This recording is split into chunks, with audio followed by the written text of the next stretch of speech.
I was like, it didn't want to pop up. I was like, what the hell's going on? What's up? Right. What's going on, crime fighters? And welcome to another episode of the Film Cave. It's your boy, Knights. What's up, everybody? Logan Swish here. Good show today, even though it seems like there's not a lot. I think there is a lot to talk about.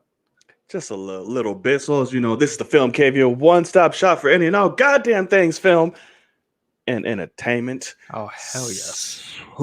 So, as my boy Logan said, we have not a lot, but we got some things to talk about.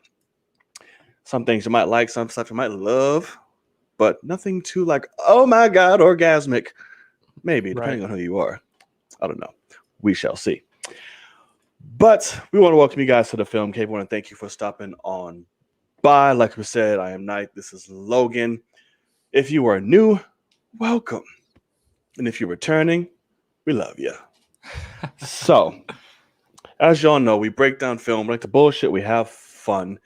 You guys can also join the conversation. We have a particular segment, too, exactly, towards the end of the show, where you can join us here live on the air to ask your said questions.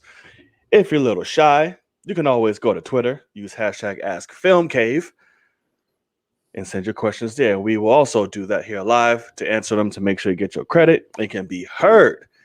But at the end of the show, we will send that live tweet in the chat. You can join us. And the last 20 minutes of the show, we will dedicate those minutes to hanging out with y'all, looking in the chat, talking back and forth, bullshitting, you know, fun times. So, good sir, are you ready? I'm very, very ready. All right. Oh, forgot to go over the rules. Yes. Oh, please. Of when you are on the show. We bring you in here live. So how it goes, the link we put in the live chat, like I said, you will be brought to the waiting room. We will invite you on the show. You will ask your question. You will give your thoughts on that question. Don't try to get cute. Don't try to do no side stuff. Because we want to be fair to everybody who's waiting in the room. We don't want them waiting, trying to talk about several different things or trying to branch off what said question was. So to be fair to everybody, ask your question, give your comments. We will remove you with love. We will answer your question to the best of our ability and bring in the next person. All right. Sound good? Sounds good. Very good. Exactly. So before we get into the show, guys, again, if you're watching this live, if you're watching this on playback, subscribe to the channel. Support content creators, support originality. Do not be a part of the norm. Do not be a part of the singular, specific narrative. Don't stick to what you used to. Create art. All right? Support art. That's the easiest way to do that. That's the simplest way, and that's the cheapest way to support the channel as well as Logan's, which will be down in the description box below. So hit that subscribe button. You won't regret it. Let's do it. I promise. I promise. All right. So those of you that don't know, these of you who have watched this show, you already know. Me and Logan can sit up here and talk about bullshit, film, and all that any day, all night. But sometimes we like to talk about a little something in between. There's other things that we become quite passionate about. Sometimes film rears its beautiful head in the conversation anyway, but we still like to give it a try. And this is, with still no music. It's out there in the world. I know. I got to get some music. Figure that out. But in time. We just need to have you record something. Oh, God. Yeah. It'd be that would fantastic. be hilarious. Yeah, it would be. But also, sorry, this shows a lot of prefaces. I wanted to mention this. I said it on Twitter because I don't know if you did, but my ass was. Get into questions. Because, me and Logan had a little brotherly love conversation on Twitter the other day, and I got some questions. Everyone said, you and Logan, what's happening? Da, da, da, da. Clearly, we are fine. Here's the thing, and I said it in the text. I'm saying this, I'm in the tweet. I'm saying this now because it can stop. People aren't asking me, and yada, yada, yada. Me and Logan have times where we completely fucking hate each other. We get on each other's fucking nerves and annoyance pretty much almost every day, I'm sure. But the love is still there. That's still family. That's still my brother. That's just going to happen. We're going to get into heated arguments. We're going to get into heated battles. It's just what it is. We went the KD and Shannon route. Yes, we did. But unlike that, we know how to handle it after the fact. So we're fine. Obviously, we're here. So y'all can stop asking. Did you really have a lot of people hitting you up about it? A lot in terms of the definition of how much people watch and keep up with us. Okay. Yes. Gotcha. Yes. So just wanted to make that known. We're good. Yay. Cyber good. hug. We're good. All right. So, sir, in what fashion? Traditionary fashion. Oh, yes. There we Which- go. Which was? This is kind of, I think, but this is both of ours. I'm pretty positive. Out there in the world, something massive happened today, and that is finally we have some justice for George Floyd. Yes. With, I don't even want to say that motherfucker's name and Thank like give him God. any, but Yeah, fuck him. the murderer that killed George Floyd has been thrown in jail. He's in prison. He's guilty on all three charges, and thank fucking God. Yes. So Yes. I definitely want to shout that out. I mean, even it's almost weird for me to talk about it over you because it's even much more different for you. But I mean, this is just the shit that we've had to like listen to people talk about. For when was that? Was that a year ago? I mean, it was. Yeah. And so, I mean, I'm so glad that we finally have, as a society and as a country, some closure. Right. It obviously doesn't bring the man back. It doesn't. We still have a lot of things to fix, but this is at least a step forward in the realm of keeping police accountable for their actions. So I'm very, very glad that we got what we got. Yeah, it was a beautiful moment. I was very worried. I was scared, terrified. Because also didn't help that every news outlet you saw was like, oh, there's barricades around police precincts. There's fucking guards coming in and da da da da da. I'm like, oh shit. All right, so they're about to say this man's not guilty, and they're protecting every establishment. Well, Minneapolis shut down all schools for the rest of the week, expecting riots. Yeah. So I was worried. That scared the shit out of me. Yeah. Yeah. So I was like, holy, but they read it. Guilty on all. There's no bail. There's no not bail. What was it? Parole? Was it bail? Shit. I don't know. I know he's fucked. Oh, completely. As he should be. I forget, but what it is, he gets nothing. He's getting thrown directly into fucking custody. Right. Essentially. So enjoy that, player. Enjoy that, pimp. Like I said on social media, hope there's some broomsticks and dirty dick waiting for you when you get in there. And have a good time, brother. Oh my God. Because you best believe, I wouldn't be surprised. Listen, I don't wish death upon nobody. Right. But I would not be surprised within the very near future. You hear some stories coming out about shit happening to him or whatever in prison. Yeah. Or it's either going to be, like a self thing, like, oh, this is too much, I'm out. Or people inside are going to be like, yeah, it's you. I mean, I would even wonder if they put him in protection, a normal. Yeah, I feel like they might seclude him right off the bat just to keep him alive. Yeah, because there's no way. I mean, if that's the case, then that just shows you even the fucking corrupt don't get punished like the rest of us, which is stupid.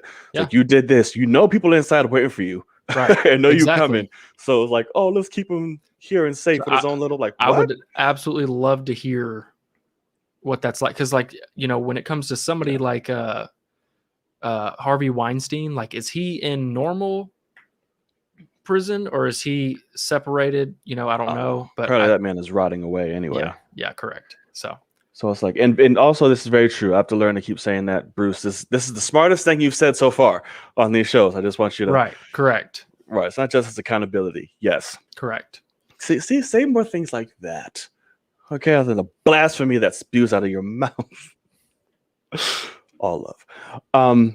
So yes, that's a great way to start the show. Yes, that is the leading topic of the Out there day. in the world. Yeah, completely. So yes, and prayers and love to his family. I hope now they can get some sort of rest. Yeah, exactly. Do all of this. So yeah, excuse me. So we'll see. All right. So besides that, is that what you want to lead to? Or is that like the general over thing, or is that your first inkling into out Okay, there? I do have one other small one, which was over the weekend. I went to the theater, and it was actually my girl was like randomly out of nowhere. She was like, "I want to go see Nobody in the theater." I still want to see that shit. And I was like, "Okay, let me check." Because a friend from college of hers came down, and we were like trying to figure out what to do because it was raining outside. And I look at the showtimes, and a showtime had started like 5 minutes ago whenever I looked. And I was like, get in the fucking car. Cause there's like, I've like timed it where there's 18 minutes of trailers before a movie starts at that theater. Disrespect the trailers. And, well, that's the thing too.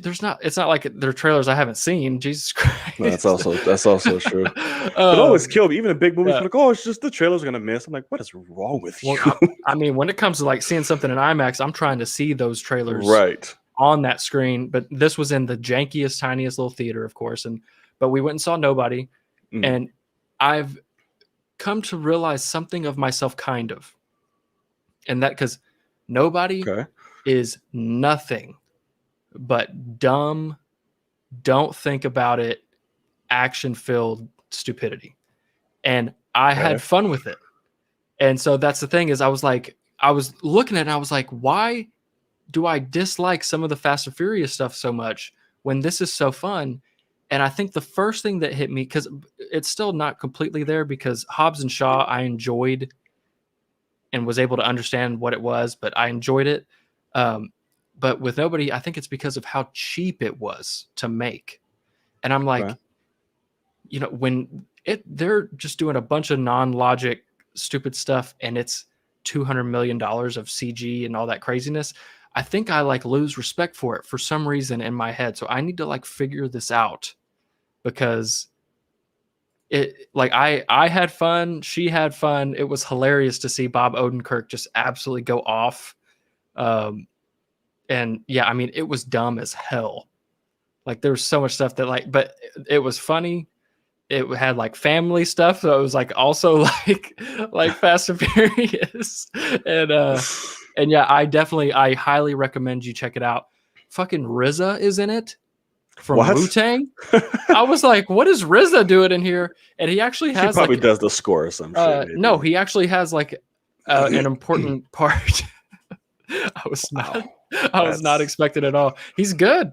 I dig him. It's definitely a role you could have done, or anyone. But it's the fucking RZA, and I was like, all right, go ahead.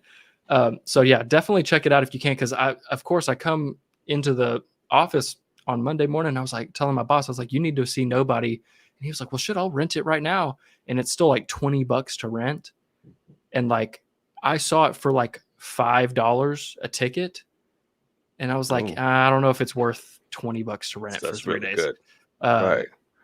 And so I was like, just wait until it's like out and you can buy it, because that's something he'll watch over and over again. But highly recommend it for you, because I think you'd enjoy it.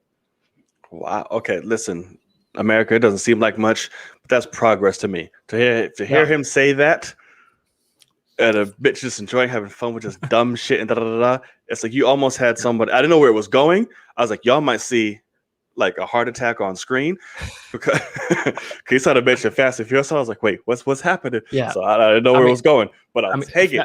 Fast and Furious 8 has some hope for me now. So we'll have to see. Right. We will have to see. Wink, wink. So yeah. Okay. Nobody. Granted. Still, I still really want to see that. Yeah. So I guess whenever a shit day, I'll just go sit there and watch it. Yeah, exactly. Okay. So speaking of Fast and Furious ish. Well, the man behind it, Yeah. Vin Diesel, wants to make Real Steel 2. Apparently, I wish we got Real Steel too. I do I too. love Well, that this movie. would be That was I really love that movie. yeah, Like so it's good. really good Yeah. and quite emotional when it needs to be. Vin Diesel is starring and producing, I believe, right? A I'm sure. Rock'em Sock'em film that he is starring. Okay, I can't even fit it. Why? Right. Like why? Bruh, this is not what you should be using your influence on, your power on, your I created the Fast and Furious or helped create the Fast and Furious shit power on rockin' fucking sock'em. Yeah. Only way I'll accept this is if you literally get the Rock with you and y'all just sit there and fight for like an hour. It's like this. Then I'd be like, okay, cool, Rock'em Sock'em, we got it. Yeah. This is stupid, but what do you think? No, I mean, it really is a thing because, of course, I saw it on Twitter where somebody was like, "Oh, Vin Diesel's making, what is it called? Real Steel? What was it? Yeah, Yeah, Real Steel. Real Steel 2." And I was like, "God, I miss that." Like, obviously, that movie has some fucking cheese. When that kid starts dancing and shit, and I was like, "What are they doing?" But it was It's good adorable. cheese. It was, yeah, Good it was cheese. funny. As a fellow like white kid growing up, I was like, "Oh, you're embarrassing the fuck out of yourself." Like this kid's gonna hate that movie when he grows up. As a fellow white kid that can't dance. So it was like that. And Okay. the more I think about it, this has to be Vin Diesel doing some sort of controlling of a robot in a ring that's fighting another robot. And at the end of the day, nothing I can think of is better than Real Steel. So, no. yeah, I mean, If we already had this, just get Hugh Jackman back and just fucking literally, make that can shit. you imagine if they just went off and was like, Vin Diesel is the villain of Real Steel 2 and like bringing everybody back? That kid is now like, and exactly, I'd be like, oh my God, my childhood, like, which that's not my childhood necessarily. I can't remember when that came out, but like, it was a good movie. It was adorable and it had some good fighting and it was like heartfelt. Oh my God, that'll be fucking great. Him and Right. Hugh Jackman. What exactly. Yeah.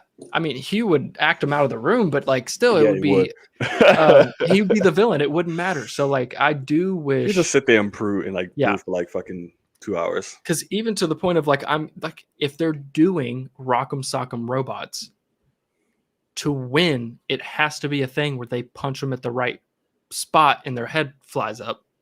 And I'm like, Right. that's so dumb It's gonna compared be a to just lot of robotic, decapitation. Yeah, and it's like it's so dumb compared to just letting them fight to the death, basically. Like, I mean that. So I don't know. I'm kind of sad. I don't know. But- It's dumb. Because They should just also put him Real Steel too. right, because like, what's the tone here? Is this a kids Real movie, Steel. or are they actually going to try to make this like? I don't know yet. I a mean, knowing Fast Vin and Diesel, Furious? it's probably not going to be a kid Right. shit. He's going to try to be all serious. He's going to try and put on his acting chops for a little bit. And that's it. He's going to be grunting through the whole movie. Like, I got some rock and sock'em, some type shit. Like, that's what it is. We're about to rock them and sock them. Right. But there'll be like a 10-minute growl after, every time he talks about rock him and sock him. Like some shit like that. He always does that. So it's like And that's true too. What Squad just said, Vin Diesel should be going for Pacifier 2 before Pacifier was fucking great. I don't care what nobody loved that says. movie growing up.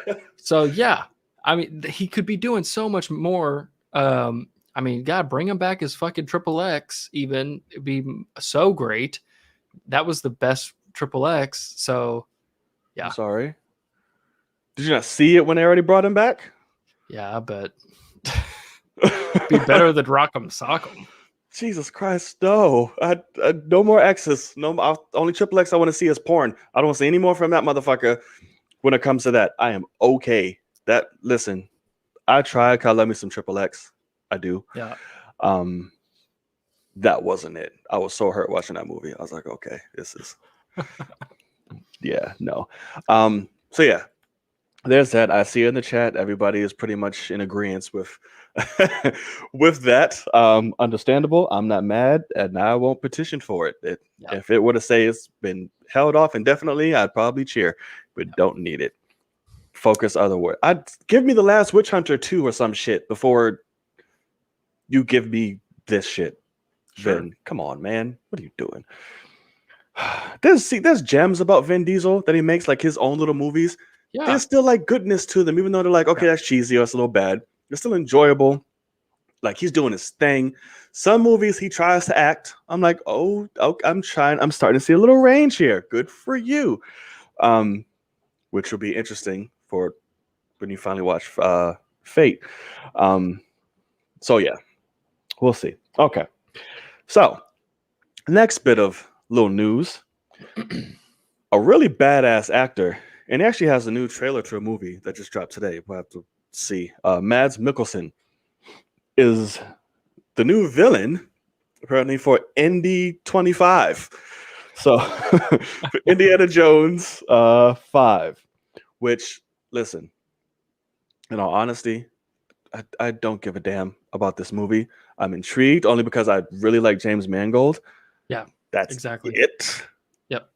But seeing Indy go up against Mads Mikkelsen, listen, I fucking love Mads Mikkelsen. He can do whatever he wants. That's fine with me. I don't know how it's going to work. I don't know how much movement Harrison Ford has in him.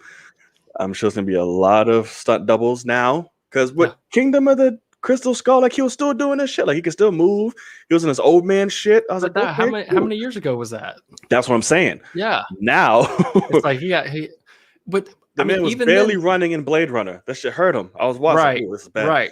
So I don't know. Indiana Geriatric Jones. Geriatric Jones. This is What are your thoughts on it? It is a thing. So I will be the first to admit I have never seen an Indiana Jones movie all the way through. Never. I am currently waiting on them to come out in 4K Blu-ray. I'm going to buy them all and watch them. And I basically decided that as soon as James Mangold came on, I was like, okay, I don't think he would come into it if he didn't have a good idea. True. So we'll just have to see. I've seen bits and pieces of them, and they're fine. Obviously dated, but obviously, so it'll just have to be a thing of getting a few what's in the chat. You surprised a lot of people with that. I mean, you'd be surprised how many movies you'd be surprised how many amazing movies I haven't seen. But so we'll just have to see. Obviously, I mean, Mads Mikkelsen is a fantastic actor.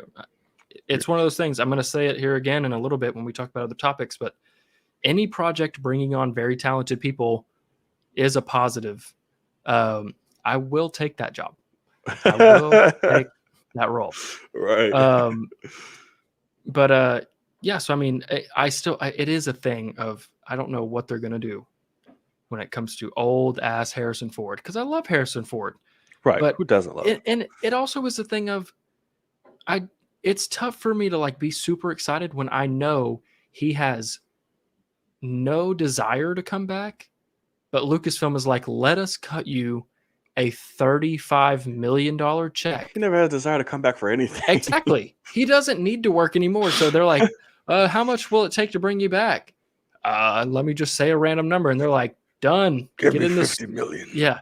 And no, I want to say, I can't remember exactly what he made for Force Awakens, but it was an ungodly number. Oh, sure. Because he wanted to die back in the day. He was like, kill me in Return of the Jedi. Yeah. Like, this is stupid. So when it comes to this, him leading a true action, franchise again for the final time, it's going to be crazy. So I'm interested for sure. Mostly because of James Mangold, and they're going after good people, but we'll just have to see on that. I don't know. Yeah, we definitely, because who did they just add to Indy 5? They just added somebody to it, didn't it? It's the girl that is the droid. Oh, the Fleabag chick. In let me see. It's a Fleabag chick, ain't it? Who everybody loves. No idea what her name is. Her name is Phoebe Waller-Bridge. Right. Fleabag. Yeah. So yeah, she's really popular for that show and wins a whole bunch of awards and stuff like that. So yeah. Look at women getting it done this year and coming up, and especially British women. Good job. Kicking a lot of ass. Yeah. Love to see it. All right. So yeah, not really excited about Indy. I'll see it when I see it. I believe in James Mangold. I'm sure to be more of a grounded type epic. You won't see old ass Indy dodging nukes and fucking refrigerators or anything like that anymore, or swinging people on vines with monkeys. But you'll get something. I'm sure. I mean, it's going to be the Logan send off. Yeah, exactly. I mean, if they wanted to make it, obviously it won't be R-rated, but if they wanted to make it dark and gritty and obviously have humor at some points, but I mean, yeah, that's why I'm excited for Mangold, because he doesn't make bad movies. That man, I mean, Ford versus Ferrari is fucking incredible as well. So good. Fucking 310 to Yuma. Jesus Christ.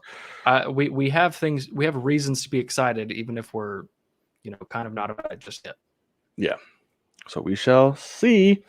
All right. I think I don't have anything else. Do you have anything else for out there? I'm good. Oh, actually, no.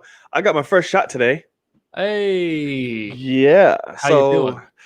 To be determined. So I don't know if I'm going to turn into a zombie, or I'm just going to croak over, or what's going to happen. Time will tell. Yeah. We shall see. Apparently, the next day. So tomorrow apparently is going to suck for me. So this is your first shot? Yeah. So I'll tell you, of the Pfizer. For me, my arm killed me that night. I had other people that got it and their arm didn't hurt at all, whatever. But I rolled over on my arm the night after I got it, and it woke my ass up. It hurt so bad. It was so sore. Damn, that? Yeah, it's really sore. So we'll just see on that. And then, yeah, I mean, I think you'll be fine.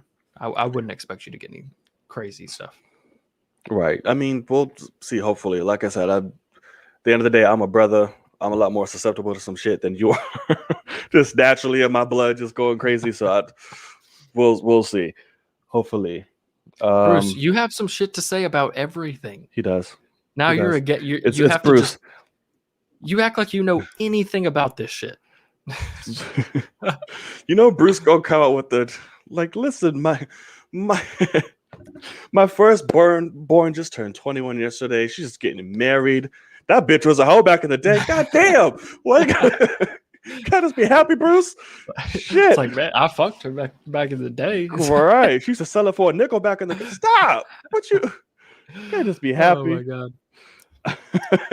I'll tell you that hospitals. Yeah, see, you just chose that Moderna's better because you got that one.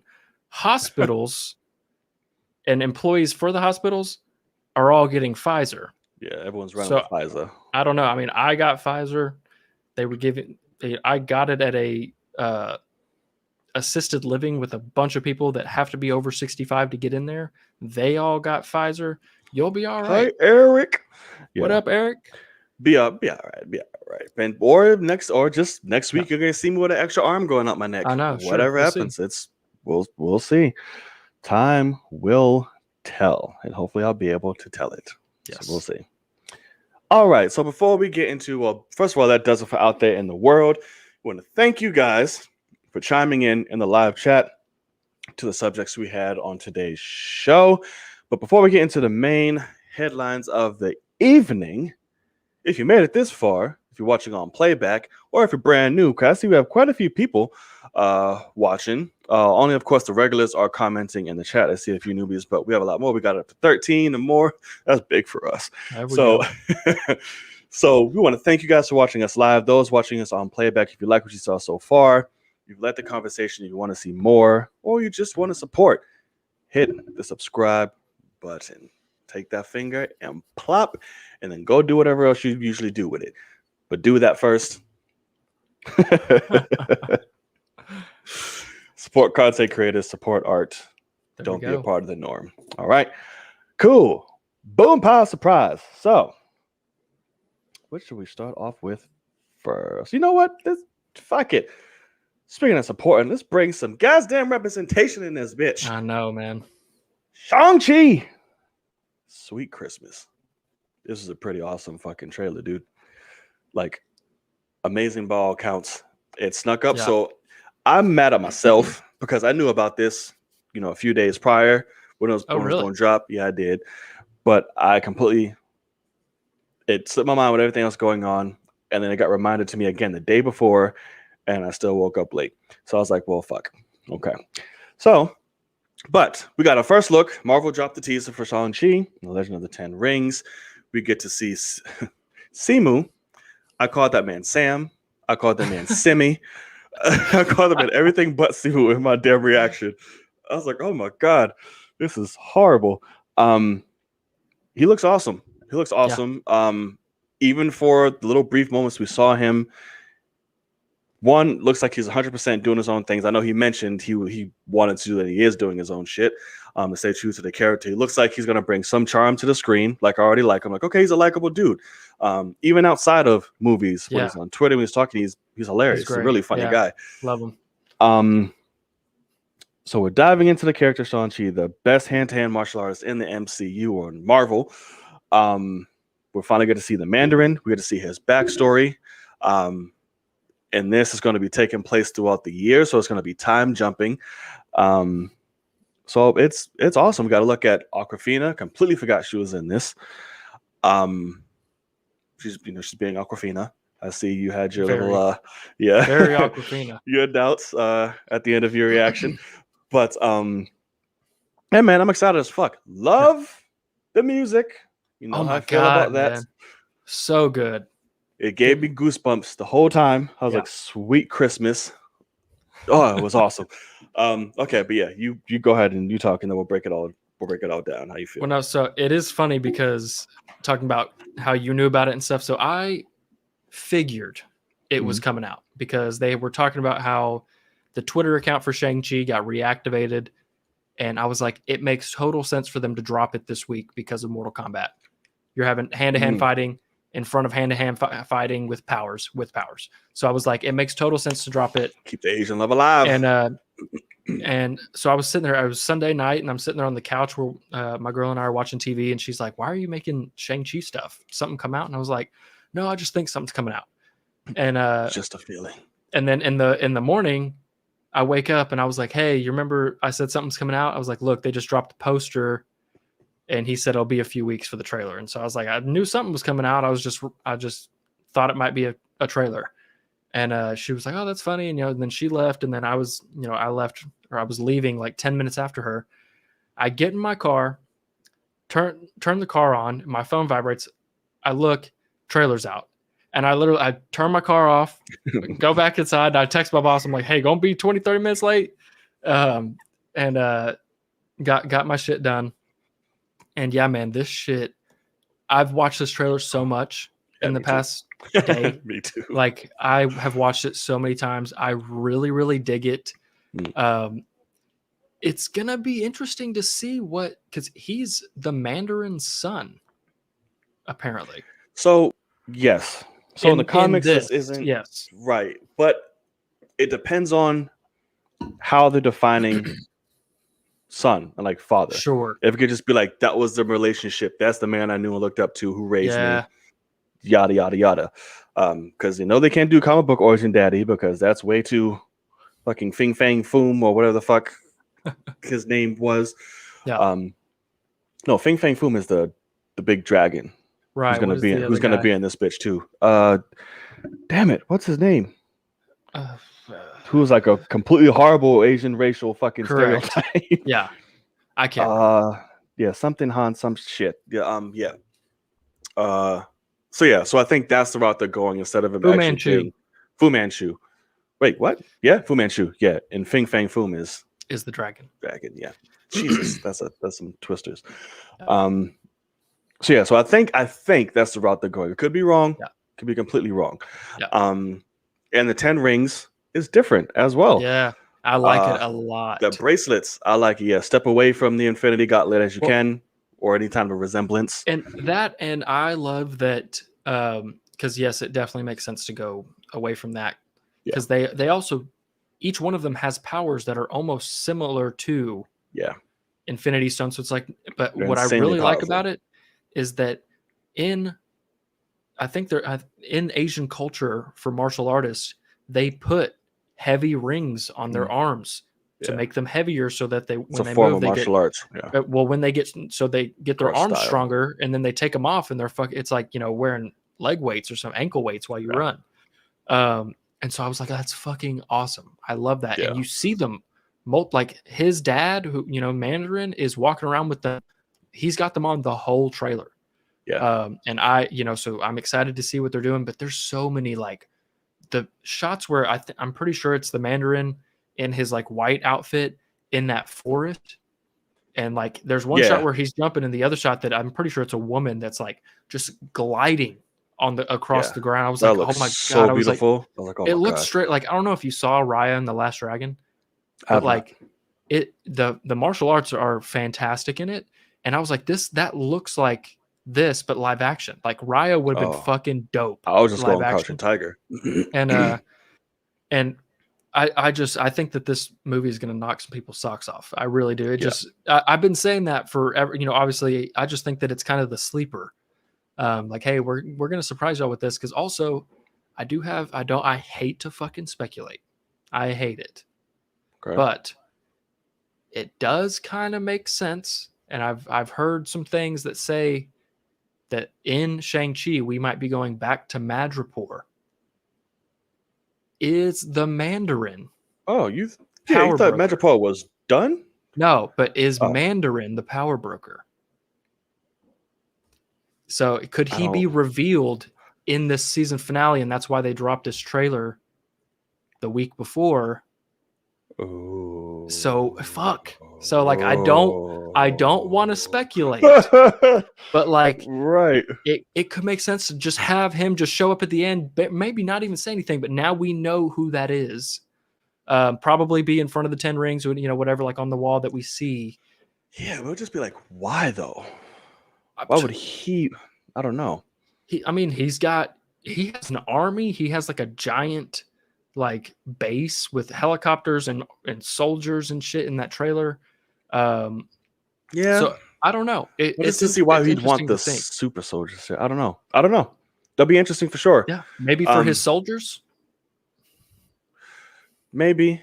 I mean, but that's tough, because that's what's so great about Shang-Chi and where he comes from and being trained by Mandarin and stuff like that. Even though he's human, he's still fully able to go toe-to-toe with superhuman beings because of his endurance, the way his body's made up, and of course some powers he can use, but which is like a one-off recharge type shit. Like, he can multiply himself. Like I said, he could just literally, he's a perfect specimen. He goes head to head with super beings. So I wouldn't see the need for the serum if you literally can make motherfuckers like that. But I don't know. Sure. It would be cool. It would be a badass drop, but I don't know. Yeah. It's just a thing of, if they're going back to Madripoor and Mandarin is in Madripoor, there's no reason for the power broker to be a thing if it's not the Mandarin, because the Mandarin seems like he's more powerful than anybody in terms of, powers, and also, just soldiers in general, people to do his dirty work.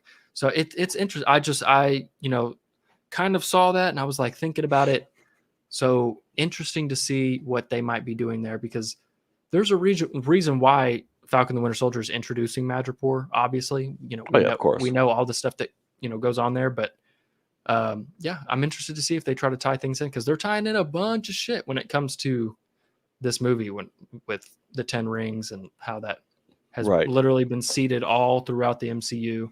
So I'm excited for sure. This movie's going to be, and Simu, that fucking split kick that he does, oh my God, is dope as fuck, because that looks like legit.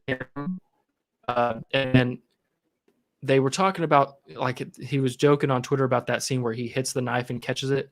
Yeah. Part of me thinks that might be just CG, and he said it was like 174 takes. I don't think you could physically do that many takes, that action packed, without dying. So I think that might be CG, but like, the action is going to be so fucking good in this, and I like that we're going to see him from a kid working his way up. Obviously, running away from his stuff and living a life as a valet, all that. Like I like the idea of an origin because it's been a minute since we had a good origin, and That's very true. so I'm very very excited for this, and the fighting is going to be so Gorgeous, dope. and there's Yeah. different forms of it and styles and visual filming of it. I'm like, Yeah. oh my god. Yeah. And it's funny because watching the trailer and the breakdown and the story that they're going in reminds me very much so of a movie called Ninja Assassin. I don't know if Okay. you saw it, but it's fucking awesome. It was directed by John, same guy who did V for Vendetta and shit like that. John not McTiernan, but like Mc something. And it stars McTeague? Rain. There you go, McTeague. And it stars By or By Rain, depending on which way you want to talk about it. Which that's another story that was great eye candy for me.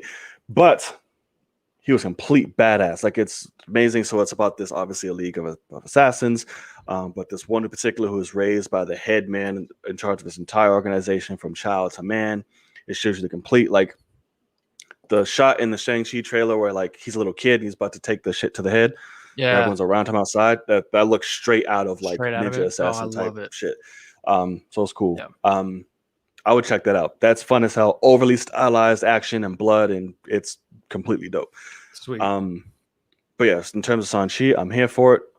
Only gripe, I wish the 10 Rings energy source and all that wasn't purple. It reminds me too much of Black Panther and like their technology and stuff. I think it's blue. Oh, it's purple. Well, at least one shot it's purple. Maybe it changes colors. Maybe because each one is a different color. The 10 rings. At least in the comics, in the actual rings, it's a different color. Okay. So maybe that was just one of the colors that we saw. I mean, I see you calling them purple. I see them more as just a super hard blue because we do see them. We see the Mandarin guy punch with the table, right? Punch through a table, and it's blue. Oh yeah. I think it's the different colors of the rings, I think. Okay, gotcha. That come through in what you're harnessing at the time. Yeah. So I'm guessing that's probably it. That makes sense, actually. Yeah. Okay. But I take that back. I didn't think about that, put that together till now. So shame on me. Oh, it'll be all right. Shame on thy. But yeah, looks great. Action looks great. Awkwafina's doing her job. And Michelle Yeoh's fine ass is in this, and I will never say no to Michelle Yeoh. Bars. So, all right. So, next, Topeka. Staying within the family of Marvel. This is just a Marveled out show. It is kind apparently. Yeah, it is just a little bit. So, we are getting quite the invasion coming on. Ha ha ha. Puns. So, Secret Invasion, just on top of Miss Olivia Colman, the queen herself. Emilia Clarke, speaking of fine, has joined Secret Invasion. Yeah. This is pretty damn awesome. Now, I don't know what the story is going to be. I don't know who they're playing, what's going to happen, how this factors in, other than Samuel Jackson. Yeah. And Talos. Yeah, there you go. Oh, somebody else is in there too. So, man, I don't even think we can speculate who they're playing. Did they say? They didn't say exactly who they're playing, right? So I don't even think we can speculate because we have no idea what direction they're going in, the story. So there's nothing to really play off of. But in terms of casting, holy sweet Christmas. This is strong as hell. Yeah. Strong as hell. What are your feelings on it? No, I mean, it really is a thing. This is what I was alluding to earlier. Going after top tier cast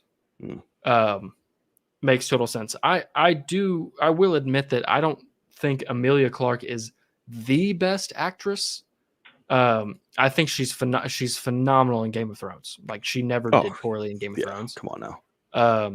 But her and other things, like even Solo, it's like she's not fantastic, but Terminator. Given the right stuff, she's great. Like, she definitely has talent.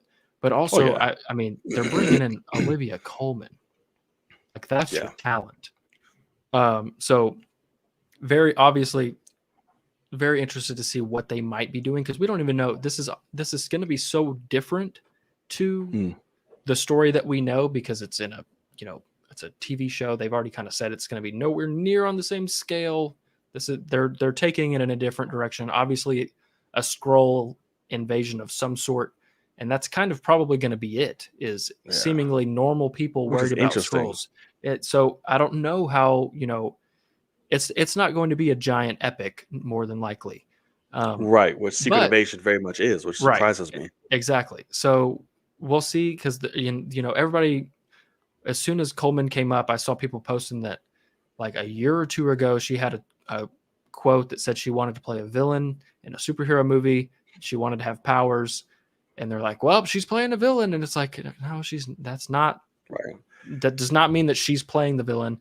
But it does mean as soon as she said she was interested, I can guarantee you Marvel gave her a call right off the bat. To be honest, I think whether she's villain or not, Yeah. she's not going to be a very active person. Oh, no. Yeah. Right. So I think either she's going to be like some head of some big ass corporation that monitors this shit or whatever that partners with Fury, or she's going to be a villain that literally sits back and like twirls her fucking shit. Exactly. Because she's not going to be jumping around. She's not going to be having fight scenes. She might get lifted in a wire or two, but that's about it. Amelia will probably be that. Will probably be that bad bitch. She's like, okay, I'm in it. Boom, boom, boom. She should have been Mira. Aquaman 2 has started, and that hoe was sitting there on the chair reading, good to go. So that puts me in a very bad spot. A very tough spot, which I'm not happy about. But anywho, Amelia Clark would definitely be the action there. Olivia Colman will be the talent. She'll be the face. She'll be there doing her chops and shit.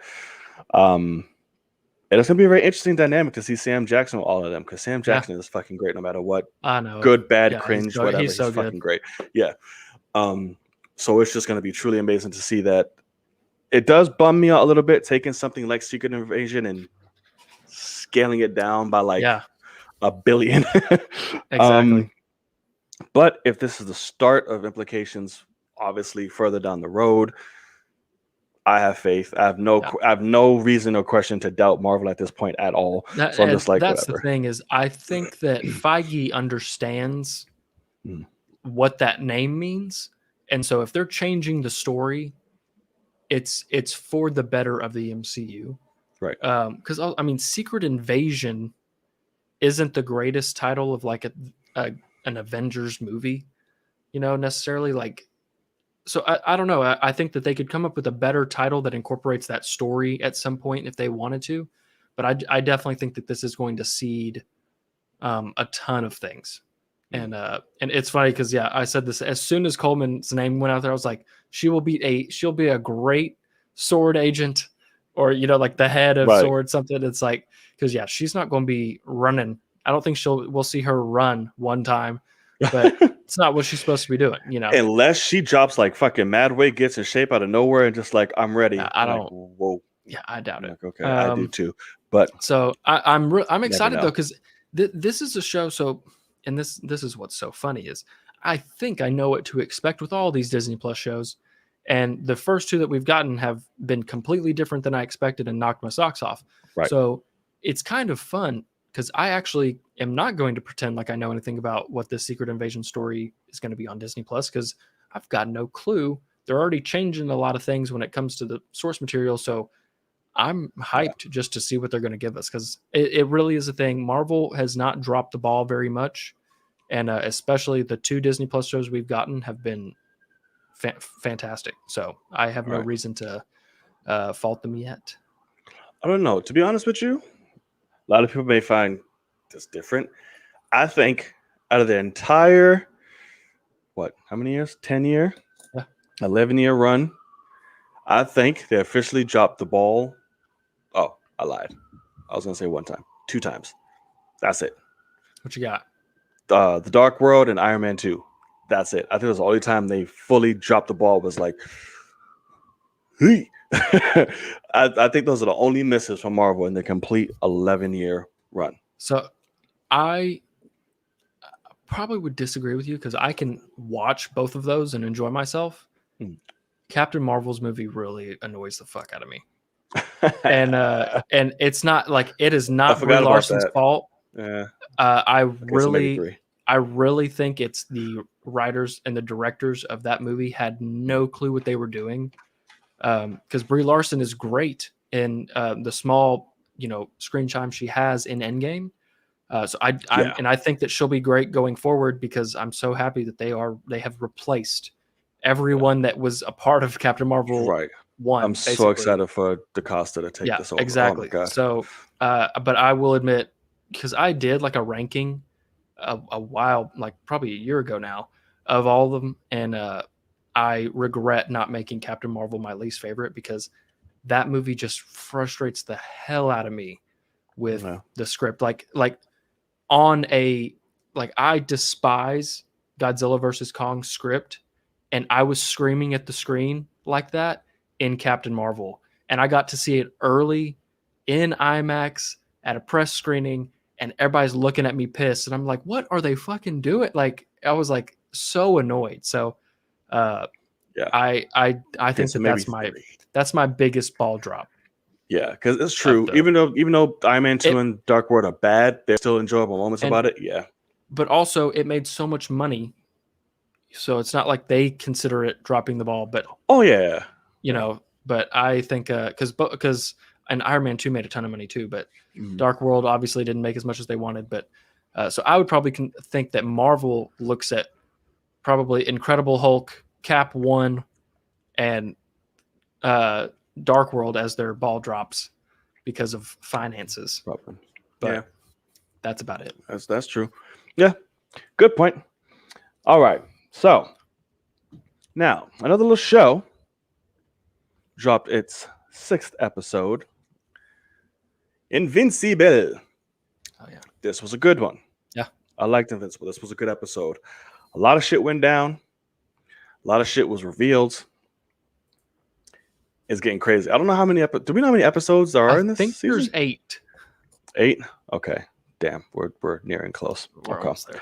We're almost there. So Mark decided to try to be a kid, and take his woman, out to see a college and things like that. His best friend Mark decided to have some love because he went ass chasing. There's some men he likes over there in college. And of course, things go wrong. Yeah. Because Ezra Miller showed up and was like, I'm taking all these alpha males and just completely turning them into monsters, I guess you want to call them, or whatever they were. Which is cool. They had to throw it down there. Of course, I don't know his best friend's name. I keep forgetting. I think it's like William or some shit. His man gets turned into one of them. Sorry, no duh for you, brother. But when all that fight happens, and Invincible has been getting his whole ass kicked the last few episodes. I know. Thoroughly. Yeah. I'm like, bruh, you need to learn to fight. Yeah. Like, get it. Even though he's literally just ran into this with a stone, but his daddy apparently is not doing a good job of training him in a fight so much, because I think there's a purpose for that, because he's also a dickhead. But I think there's a bigger plan for that. But he tried to fight. His homie found out there was a Spider-Man and Ned situation. I liked that. Yeah. Found out who he was. Just by like, Mark? He's like, shut the fuck up. Run. Right. So he found out, saved the day, boom, but he ended up losing the girl. Yeah. Which sucks. But hey, there's another one waiting for you, pimp, who's been thirsting over for you for a minute. Uh-huh. And she had her own little moment too. It's like, listen, I'm moving out the house. I know. Yeah. Bye, mom and dad. I'm about to go restore the world and the trees and make the world you want to live in. She got a whole fucking treehouse. Right, I was gonna say a whole Jumanji treehouse. She took her from Robin, so she's chilling. What else? The wife. Yeah. Bravo. That's what I'm. Yeah. Bravo. But damn, so she's on to everything. She knows the truth, but so does Omni-Man. I'm like, fuck. What's gonna happen? I thought he was about to take Mark Hamill's ass out when he went. I was like, oh shit. But there seems to be a bigger game at play here. I don't know what's going on. I'm kind of worried because now Omni knows everything. Yeah. He might. There's nothing but sinister shit that's going to be playing Exactly. from here on out. So I'm freaked out. What else dropped? Was that it? I mean, yeah, from that. I'm trying to hear the ending. Oh, and fucking Robot is up to some weird shit. I want to know what his little side thing is. No idea. So that is one thing I'll say about this show. I think it will all pay off. I think they're smart enough to make it pay off. Of course. It is a little frustrating when you have a first episode cliffhanger like they had, and then they're like, we're going to give you tiny tidbits every other episode until the finale. And I'm like, but no, like that was my main takeaway from this episode was like, holy shit, the mom knows and the dad knows the mom knows. And I was like, that's some wild shit. Like, and so it really is a thing. There's only sinister stuff coming from now on. I hope the mom doesn't die. I hope the mom doesn't die. And that's the thing is I'm sitting with how dark this show goes. There's part of me wondering if he kills the mom and that makes Invincible go after his dad. And like, that's in that he ain't going after shit if he's getting his ass whooped like this. No, but yeah, think about the only times he's had tiny spurts where he like freaks the fuck out and is invincible. And so, I mean, your mom dying, you might be able to keep that up a little longer. But Super Saiyan Invincible, just going crazy. Exactly. Yeah. But no, I mean, the opening scene of the episode where that kid gets taken and the surgery shit where he like gets his arm replaced and he's freaking out, cut his vote. I was like, oh my God, this is crazy. And I mean, I will admit, it's like Invincible. These guys just got made into this thing and they're kicking your absolute ass. Like, at one point he like grabbed him and like threw him in the air and like hit him. And I was like, just take him to fucking space and push them. Like they're gone. Like every single one of them, just every time there's a bad guy, just take him to space and throw him. But overall, no, I really liked the episode. It was fun. It is a thing of like, I remember I said in my video, I was like, man, I wish that he would just get with Adam Eve and they both have very common interests. They understand what each other is going through. They'd be a great relationship. And I'm like, obviously that's super easy to write. So it makes sense for him to want to go after the other girl. But I want him to do that because I'm getting tired of her fucking complaining. I'm like, Jesus Christ. And it's the thing too. It's like, I'm waiting for him to just be like, I'm fucking invincible. That's what I would have flipped so many times. And that's the thing though, is I don't want him to, because it's what the dad said very early on. He said, if she's not the one, you can't tell her. And I don't think, because she's real quick to say, fuck you. All right. No, and Amber said that. And I could have sworn it was the dad. Oh, she said it to him in the hallway. She's like, are you sure she's the one? Like, you able to do it? Like, you make sure, Okay. But no. She was trying to interfere with that. She was like, this dick's mine. But it is a thing of, it's like, she's trying to get out of that relationship at every fucking turn. Yeah. And I always, being a guy, it's like, if he pissed for too long, she was like, that's it. I'm like, Jesus. And I'm like, how about you go after him? Like, you were the one that hit him up. Like, why don't you give him a second? Like, so I don't know, but overall though, I actually liked this episode, and I do think that if we do only have 2 episodes left, they're going to be I would guess pretty fast paced, crazy shit's about to go down, because they need to pick some stuff up. We got a lot of little storylines that we're going through, because whenever he got injured, at the end of one of the episodes, didn't they take his blood? The government guys? I'm not sure. I don't remember. So, like, they're going to experiment on that or something. So there's a lot of little things that we need to see, figured out. So we'll hopefully get all of that in there. But so I have a theory. Okay. I have a theory, especially when it comes to Mr. Robot. No affiliation with the show. I think because a few episodes before, he's sitting and looking at some specimen in a tube that's all like fucked up type shit. I think that is him. And I think he is connected to all the robots going on. So he's collecting all these superpowered DNA, and he hired the twins to construct a new body for him. So I think that's what's happening now because that's the twin's specialty. And he can, we saw when he tried to save Beast Girl or Monster Girl, whatever, he Monster sent Girl, another. He can make multiple things of himself. So I think Yeah. there's an AI that's him attached to it because that stem was stuck here because he's nothing but like a little glob in the face. Yeah. So I think that's him.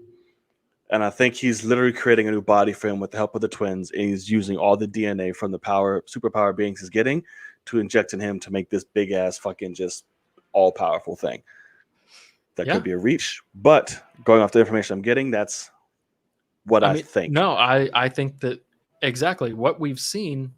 What else could it be? Right. I mean, and plus, remember at the end, the twins went to Immortal's grave, and I think they're gonna go grab some shit from him. Yeah. Well, I don't know why the kids were digging that shit up. I know. The security guard's son, but we'll see. Sorry. No, I'm with you. I mean, it's a thing of like somebody's like, I didn't know you could have emotion, and stuff like that. And it's like programmed to care. Right. And I do think it's something along the lines of it could be an kind of a vision situation where he's so advanced as a robot that now he wants human skin and stuff like that. But it also could be a thing of he could have been a person that got injured and it's actually a cyborg situation. And they kind of just threw his consciousness into this robot and he's had to like live a double life and he's trying to remake himself, something like that. So no, I mean, I dig both of that. I'll admit they'll have to kind of make me give a shit of whatever that's going to be. Cause right now I care about the dad and son relationship of, what's going on. I think because this will be set up for the next season. Sure. I think he'll be a problem in the next. So that's what I'm worried about. Shadows. I'm hoping that all the little things that I'm thinking of aren't like, oh, that's next season shit, like government taking his blood and like little things like that. Like, I'm hoping we get to tie a lot of the ends off in this finale because that would suck. But that's true because there's a lot there's a lot of little sprinkles in the show outside of the main thing. If I was writing a show and I'm planning on 20 seasons, I might do that too. So we'll it always depends. Remember, even now we have a fucking alien race now chilling on Earth that they brought back from Mars, exactly, right? And everything. So it's just like, we'll see. There's no telling. Yeah, there's no telling. But all right. So on to our main topic of the night. I want to make this the main topic because I have a lot to say about this. It was a big episode. Yeah. It's a lot to talk about. Real heavy episode. But before we get into that, if you guys stuck around so far, we want to thank you guys who are in, the chat with us and watching live now. We've had a good fluctuation between people incoming, some good people viewing. So thank you. If you're watching this on playback, you made it this far, please hit that subscribe button to continue to support the channel and all the other content we drop here on out. And be sure to hang out with us every single Tuesday. You know the drill. All right. The main event. So Falcon and the Winter Soldier dropped. And it's the second to last episode. Crazy. But man, this was a heavy ass episode. And it pissed me off even more so because this is the hour shit I wanted throughout the whole goddamn show.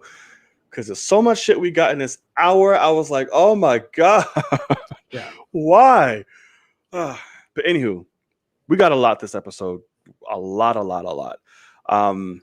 We had a great we had a face off in the beginning of the show. Mm-hmm. We had the shield being taken back in his rightful hands. We had John Walker being faced with repercussions, which I did not see coming. We met a new character. We got more in-depth moments with Isaiah and Sam. We had a lot of soul searching with Sam. We got some family moments. We had a lot of great moments between him and Bucky, becoming nice little best friends now, officially. We got a nice little training segment. We got some Carly sprinkled in there. Sharon's a shady bitch. Yeah. And then Flag Smashers are coming to New York to fuck shit up. And Baron Zemo's headed to the raft, thanks to the Wakandans. And they left Sam a little gift to sum that shit up. Now, this episode was fucking phenomenal. I'll talk more about it as we break it down.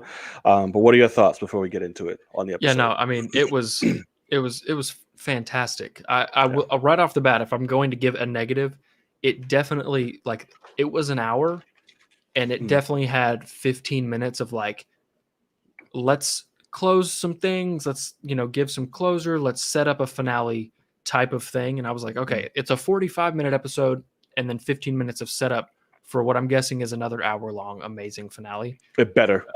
Yeah, so we'll see. But yeah, no. Where it starts, I mean, fucking once again, obviously I hate the character, and that is a good thing. Wyatt Russell is so goddamn good. He is. As this asshole John Walker. But yes, he is. I loved seeing him like it. I mean, opening shot is him like running away. And at first I was like, oh, this is Carly running away. Oh no, it's fucking Captain America with his shield running away. And I was like, oh wow.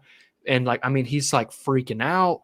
And the shot of him, like where he like kneels down, obviously just like a super stage shot, but it was so good looking. And work. Yeah. And that's the thing is, once again, there have still been people, I hate to talk about it, there's still people that are defending this motherfucker, saying he's right. Really and like, he tried to kill Sam twice in that scene. As he said, I'm Captain America, and he like tries to hit him with the fucking shield, and I'm like, it's a thing. Like, he is a bad person, like, and whatever. And so I I'm sure there's other things to say about it, but the fight scene was incredible. There's a lot to say about it, and I'm about to get into that. Okay. Do you want to go now? Oh yeah.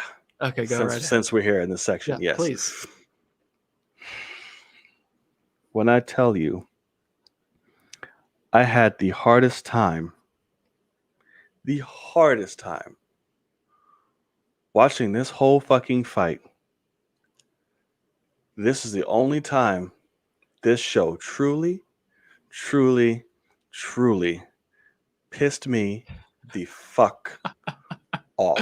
Please explain. It was I was each passing second, I was just getting more and more flamed up. I was like, this is the stupidest bullshit I've ever seen in my life. Okay. Sam, you got it. You got it. Listen, you're a human with a bunch of super soldiers right now. Yeah. Gonna get your licks in when you can. Majority of the time, you can take your hits when you get it, but majority of the time, sure. I expect some of that shit to happen to you. Yeah. Got it. Fucking Bucky. The goddamn Winter Soldier. Yeah. With decades and decades of hand-to-hand specialty shit, crazy everything. This fucker is whooping your ass. And Sam. Yeah. A fucker who just got the serum 2 days ago. Who is a regular motherfucker who's been on this earth maybe 30 years. 30 to 35 years. Yeah. But Bucky, trained from billions and billions of organizations and people and masterminds and all type of shit, cannot take this motherfucker down in the first 10 seconds. Why is he bitching you like this? He knocked you out. Yeah. He threw you across the room twice like a fucking rag doll. What? Bro, what I tell you, oh my, it was pissing. Like I couldn't. I kept turning away. All this on my reaction, all of that. Like I did film a reaction, but it was real late at night, and I felt lazy. I'm gonna be real with you. I was like, "Fuck it, I'm editing this. It's fine. I'll just do the last episode." But yeah, in my reaction, so mad, bro. I was like, this is the dumbest bullshit I've ever seen in my life. This should not be happening at all. At all. Yeah, no, I agree. Like sure. It frustrates me now talking about it. I was like, Falcon, you was doing everything so perfect until then. What is happening? What I'll admit is one reason why it's worse is because he's the one, like John Walker's like, y'all don't want to do this, and Bucky's the one that's like, we do.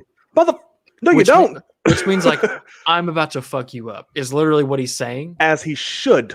And like one point, it's whenever John Walker throws the God. shield at him and it like sends him flying and he hits the thing. For like 1,000 And feet. in my video, I go, "Oh, he's got the shield now." Like It's he like just what gave I the said. shield away. We're And ready. and what does John Walker do? He walks over there and Bucky puts it on his human arm. And so John Walker just takes it out of it. And I was like, And what are you fucking doing? throws him and again like a chunks his bitch. ass. And then he just lays over there and takes a nap. And yeah, no, so I'm with He you. knocked Bucky out. Yeah, like Bucky, you went toe to toe with actual Captain America and fucked him up. What? And so this is a thing. This is what I say when it comes to inconsistency is what happens at the very end of the fight. Bucky walks up to him and he backhands the fuck out of him, knocks him out with his human hand. Why are you doing that? Hit him with your fucking metal arm and knock his ass out. And not only that, but it has to take Bucky and Sam to pry a shield off him with one fucking arm, and he's fighting off both of them. Yeah, correct. What? Yeah. Sam's over here like having to use his jetpack, like, Right. While a super soldier is holding him down, pinned down, and he's looking at you in the face like, no! Because with one arm, you can't do one arm. Oh my God. It comes back to my Godzilla versus Kong thing. This goes 10 times more for Bucky. Get behind the guy and choke his ass out. Just make him pass out. That's it. You're done after that. So no, I agree. It's a good fight scene. It's suspenseful. I wouldn't know. I saw red the whole time. I wouldn't know. It's suspenseful, but I mean, it really is a thing of like, I feel bad for Sam, and I think it's a point because they've already kind of laid out like he wouldn't take the serum even if he had the choice, or like if it was offered to him. But Sam gets his ass kicked, and like I'm not. He pinned him down on the floor like a bitch. Did you hear the little whimper he did after he said like I'm Captain America? He's like, yeah. He's like, I gotta get out of here. Like, oh my God. And so I will. It's gonna take some getting used to because I'm somebody like, obviously I know what side you're on, you know what side I'm on, but like it is a thing of looking at it and going like, I actually believed that Steve Rogers could somehow fight Iron Man, and it makes sense. And like it's going to be tough for Sam, for me, when it comes to future villain. Like it's going to have to be people like what the fuck the MMA guy, who they're but George St. Pierre, yeah, exactly. It's like it's going to have to be little guys like that because he can't hand-to-hand fight anybody. Well, not super beings. Right. Yeah. And that's kind of the point, So I don't know. It'll be interesting, but there's plenty of other good things about that episode. Of course. But that was my only shit was that. I was like, I can't. Like that was the only thing. But yeah, so we move on from that. Yeah. And we get a nice tease of future Falcon with Torres, which I'm like, all right. Yeah, I don't like that actor very much. We'll see. Well, we didn't get to see enough of him. Maybe he can grow on you. He's meant to come and go. Yeah. Right, meant to come and go. And then John Walker, which surprised the fuck out of me, is actually repercussions. So that was one thing I wanted to bring up because it's funny. Yeah. Last week we were talking about, we kind of did some speculation, and I don't want to skip ahead, but I do want to say it was funny because like I was completely wrong and you were completely right, and vice versa on a couple points. One of them was I was like, I really think the government's going to say, you're fucking done. Like give us the shield back, whatever. And he got the shield taken away before they could, and they're like, hey, bring me that shield back. And then, but one thing that you were completely right about, which we'll talk about later, is, and I'm so glad I was wrong because I thought that the Bucky and Sam training and walking together scene was the finale, the end scene. It's not. They did it in this episode. So we've got a bunch of stuff we don't know what's coming, and we will get a true suit reveal in the finale. I was so wrong. I'm so glad. So yeah, but continue with what you're saying. Yeah, I can't wait for that. But so I was like, listen, bruh, only thing protecting you right now is your record. Yeah. But you ain't getting no benefits. You ain't getting I no know. retirement shit. You ain't getting you ain't getting nothing. Did you notice that as soon as they said that, they showed his wife? And Yeah. like in my video, I was like, oh, she's mad. She's gonna start have to work. Divorced. Like, no, she has to go to work now. She thought that she was gonna be a housewife forever, getting this pension, like getting, all them benefits. Like that AARP is not coming in, lady. Right. Like you gotta go get a job. But so I thought that was funny. there's beauty within that scene too. Like I love that scene because it plays both sides Fantastic. perfectly. Yeah. Because it shows you that's what the government does Right. to vets. It's like we literally made you, we Yeah. built you up. You carried out all our fucking mandates and did what we told you to do, but you also slip. Yep, fuck you, pal. We don't know you. Yeah, Strip you of all this. We ain't gonna hook you up. We ain't gonna help you. Fuck your benefits. Fuck your retirement. Fuck all that. Thank you for your service. See ya, pimp. Like that's a very, very sad reality. And they played all of that beautifully in this scene, which I love. So that was a good moment where you can take a minute to kind of empathize with Walker a little bit. I was like, you're speaking facts. I feel you. You got fucked. Even though you're crazy as fuck. You deserved it. We get it. But that's how it happens to people with a whole lot less. Well, for a whole lot less, I should say. So he walks out of that, and then fucking Seinfeld comes out of nowhere. Fucking Julie Louis-Dreyfus. I'm like, what the fuck? What? Yeah. So we have Madam Hydra confirmed. One of her many names. Yeah, I don't think she's gonna be Madam Hydra, but but what is it gonna say that her and Nick Fury was banging? Are we gonna go down that route? We're gonna play that still? What's going on? Or is she gonna lead her super villain team of bad motherfuckers, a super team? And that's where John Walker comes in and everybody else. We'll see. Miss Val. But surprising, but I loved her character. She was like, listen, I'm not gonna repeat myself. This bitch is still talking. Jesus Christ, here you go. So I don't even care about like I loved her character, and I'm very excited to see more of that. Everybody, of course, immediately was like, Power Broker. She's not the Power Broker. She's not the Power Broker. She is not. She is a great setup for the future now. Yeah. To put together this fucking team of misfits. I'm thinking she's Thunderbolts. Yeah. She's definitely gonna put the motherfuckers together for sure. Because she was supposed to debut in Black Widow. Oh, really? Yeah. That makes sense. But that got pushed back, but now she's here. But that was her first initial, like, here she is. So I don't know if she's still going to be in there. I don't know what they shot. Yeah. But she could still probably be in there.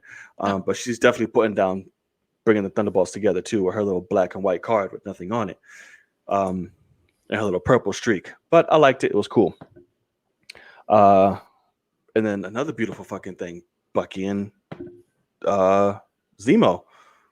Yeah. Oh my God. Like I love Zemo this season, bro. Like Jesus. No, they've done a very, very good job of they understand the characters and they put them together in beautiful ways.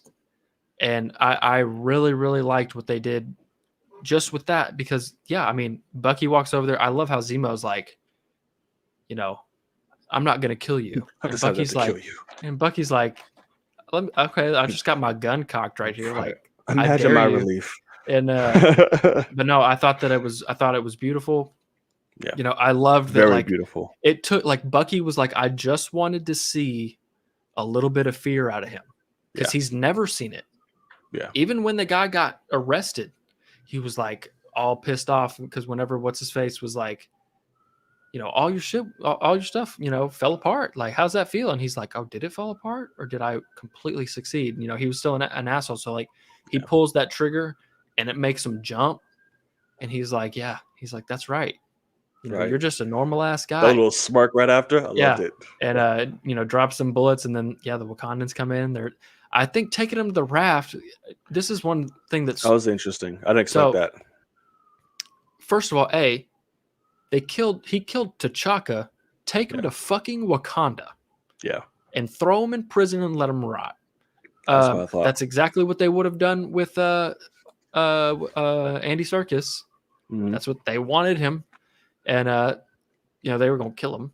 And they should kill Zemo as well. They should want to. But also, do they not realize that Captain America with no shield walked in there and broke out like 7 people at the end of Civil War on the raft? Like, raft's Right. not that good. It's not a great place to put them.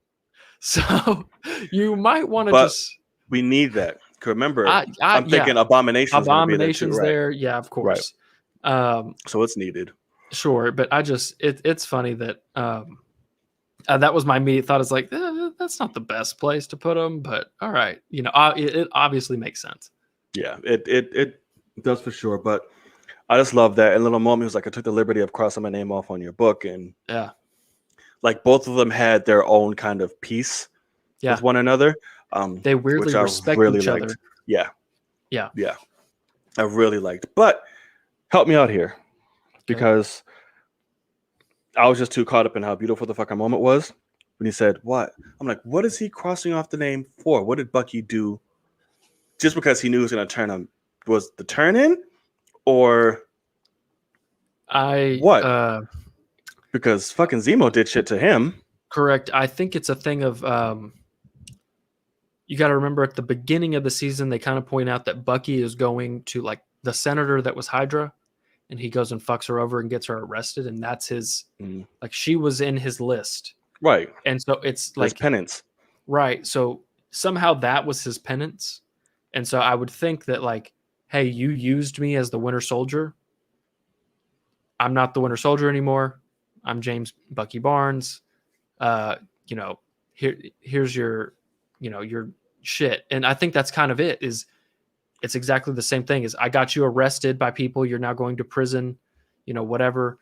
right? And it's me doing it, not Winter Soldier doing it.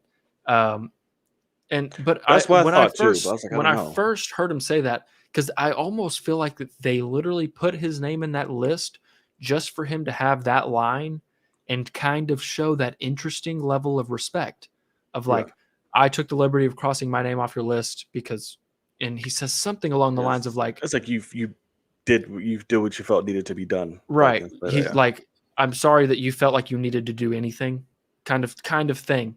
And, and so I almost feel like they, that was even why they put him on there. But I think it was Zemo sorry to like, yo, I'm sorry for the shit I put you through. I get it. And I forgive you for what you're about to do now type shit. Like you did what you have to do. Right. And I'm sorry for all the shit I put you. Yeah. Okay. Yeah. Got it. Because in the moment I was like, what does Bucky need to be sorry? Like make up for this mother? Like, I don't. Yeah. But I was like, okay. I think it's a thing because it is still interesting because I feel like Bucky should have explained to his therapist each situation of why she thinks that person should be on the list. Right. And then he's doing it his own way.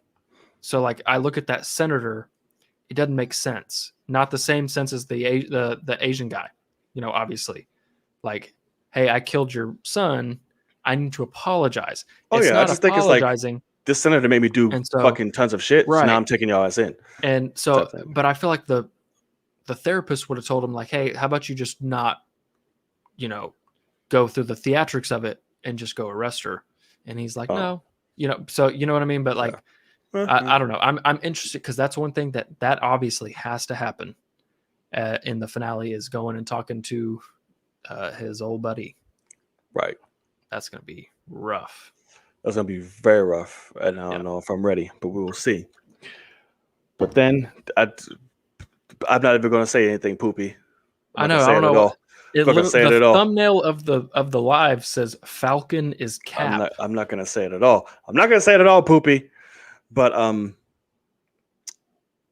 then we get into, I think, the most important conversation of the entire show is Isaiah and Sam. Okay. Can I say one thing before that happens? Yeah. And somebody already said in the chat, and I think it's because they saw my video.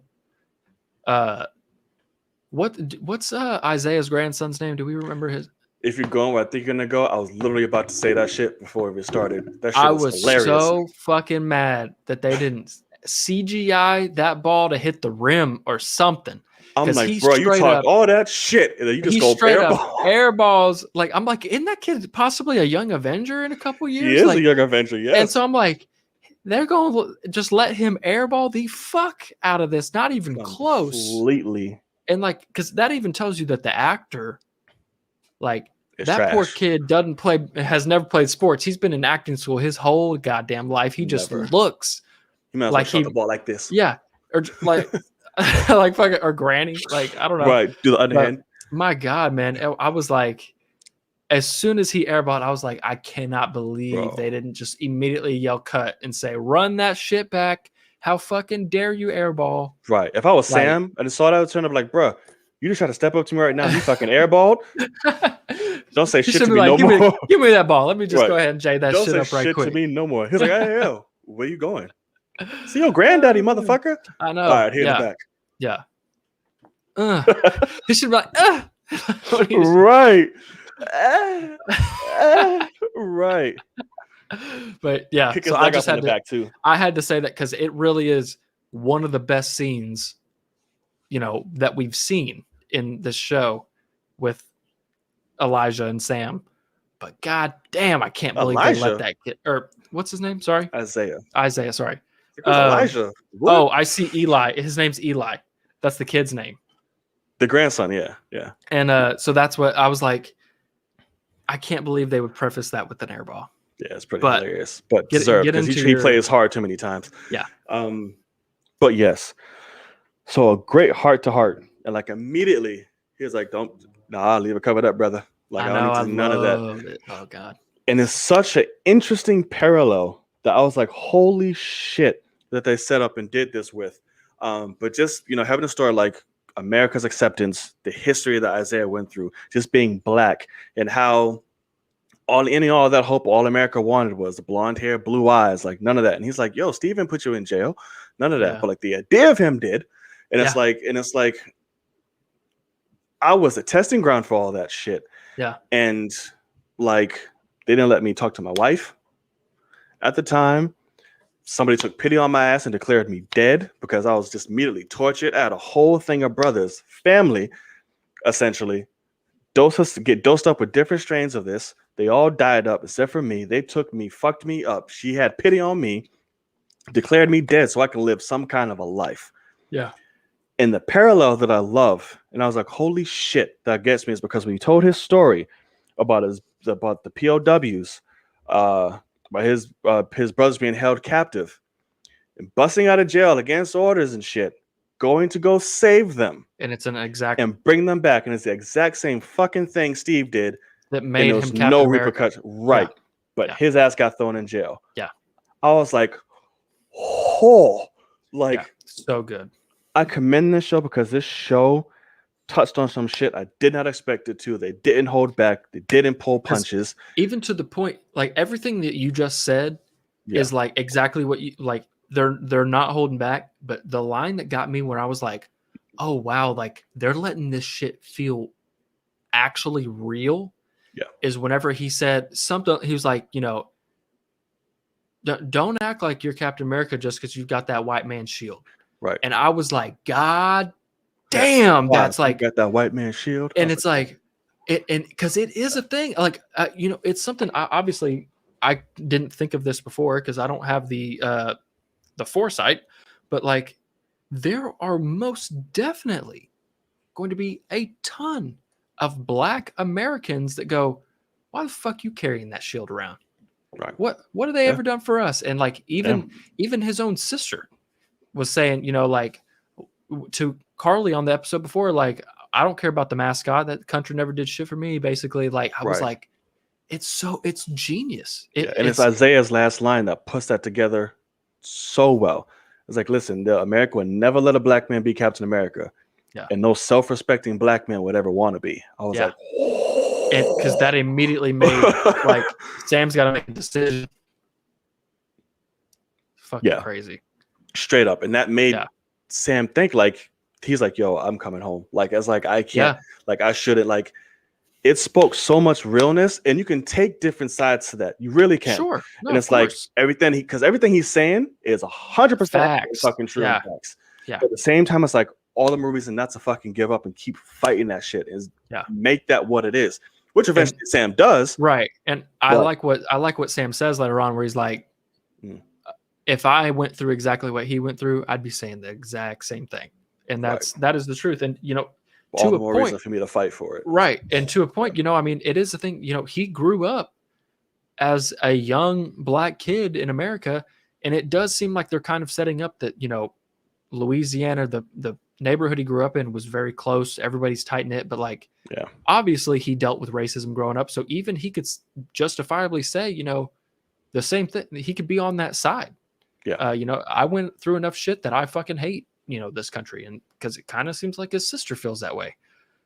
So I really like what the show does, because it is, and I mean, the conversation with Bucky and him, it's a little uncomfortable, like kind of forced, but like very necessary, where he says like, see, I don't think it's forced. And I know I was going to bring that up too, but I don't think it's forced. I mean, it's like, it's exactly what you expect. Like that, like everything else I didn't expect, but from the very beginning of like, one thing I knew that would happen in the show at some point is Bucky say, it has to. It had to. Yeah.